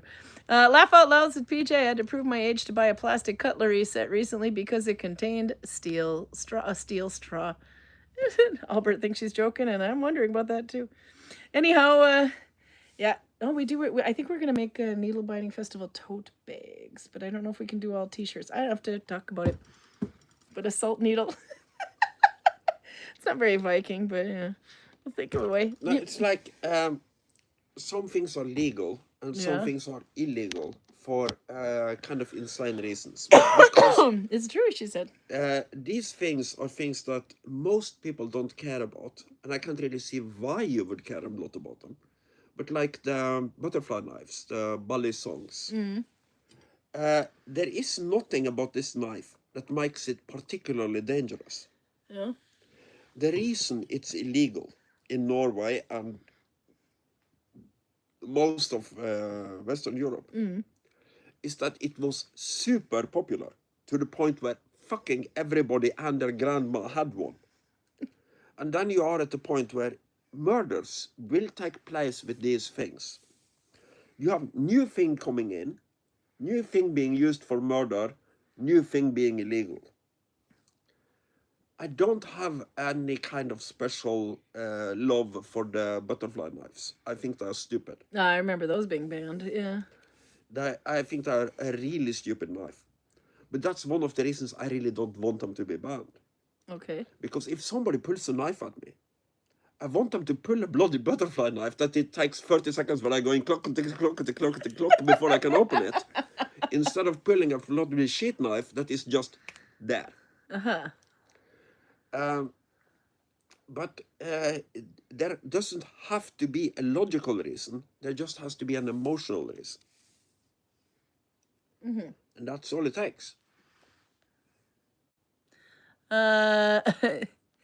Maggie says, but I might need an assault before a tote bag, something to help fund a tech behind the Nalbinding stream. We have to do one kind of thing as swag, but I don't know what. But the problem is it has to be something that we can still use after. You make a needle holder and then you write assault needles on it. Assault needles on it, yeah. But we need to. It's got to be something where if we still have them left over after the festival, that we can still have them. I don't know. So the idea was to maybe do something with a logo and just write Gudvangen Needle Binding Festival. It's so boring compared to the assault needle we could have gone with. But it might be hard to get rid of the assault needle tote bags or T-shirts after. You have a YouTube channel. You can sell it as merch. There you go, yeah. I'm sure you would sell them. Probably, but it's all that work to actually... Yeah, anyway. No, the reason actually I think that we go with the tote bag, though, is because one size fits all, actually. Might be that I could probably get my boss to let us do, but to print up T-shirts with a bunch of different sizes, that might be a bit tricky because, like I said, we have to, if they don't all go during the festival. Is Asman online? Asman's not online right now, but why? Because I'm pretty sure he can make you needle holders that's assault needles, and then you could. Oh no! Don't tempt him because he actually would. Meanwhile, I am drinking with an assault. See, I can turn this into an assault weapon. This is the one that he made. Oh, shield. We just need 2 drunken blonde Norwegian ladies to kill people with them before they are illegal. Yeah, this is quite cool though. What are you gonna do with him? Okay, dang, missed the word needle. This is Maggie. Alfred said something. At that point, it's overreach. The tech behind the Nalbinding stream. Maggie says I was talking more like a print to order that'll ship around the world, tying to the conference to reduce the stuff that you're dealing with, specific to that. Maybe we got new tariff laws though, shipping though, so but I don't know how to do the print to order thing. I have to, Eloise would know about this stuff, but I'm not following what you're talking about. July 26th, so yesterday I think it was, or maybe it was today, or maybe it was July 24th, a whole bunch of new tariffs went into, so it's harder to ship things to the United States right now. It's gotten to be so ridiculous that most people don't want to ship stuff to the United States anymore. But anyhow, that was, I wasn't sure if that, you would have to do that if you were doing like a print on demand kind of a thing. See how little I know? Okay. Anyhow, but we should get going because I got a lecture to give tomorrow and I'm making your day plan because somebody's sick. But I won't cough through the whole thing, I promise. Rodisby says, what if everyone who signs up for the Needlebinding Festival writes down their t-shirt size and you only have to order the exact amount of sweaters and sizes that you would need? That's an idea too, actually. I have to think about it. I have to talk to Eloise. It was Ann Decker and Ingela, I think, that were talking that thought about swag, and I thought, oh yeah, we should do a little swag. So at least I knew that a tote bag would be a safe bet, because if we get stuck with a bunch of them afterwards, you could still technically get the good, but getting stuck with a t-shirt in all these different sizes might be kind of tricky. So we shall see what the budget looks like at the end of the summer. But we do have a very healthy amount of people that are coming to the Needlebinding Festival. It's gotten a lot of attention so far, so I'm very happy. People coming from St. Louis, from Minnesota, have recently signed up. There's a couple, I think, coming from Minnesota. One coming from Vermont. Then, of course, Belgian. Anne's coming. There's the one coming from Spain, one coming from Netherlands, I believe, and then, of course, a couple from England. And these are the people that we know about.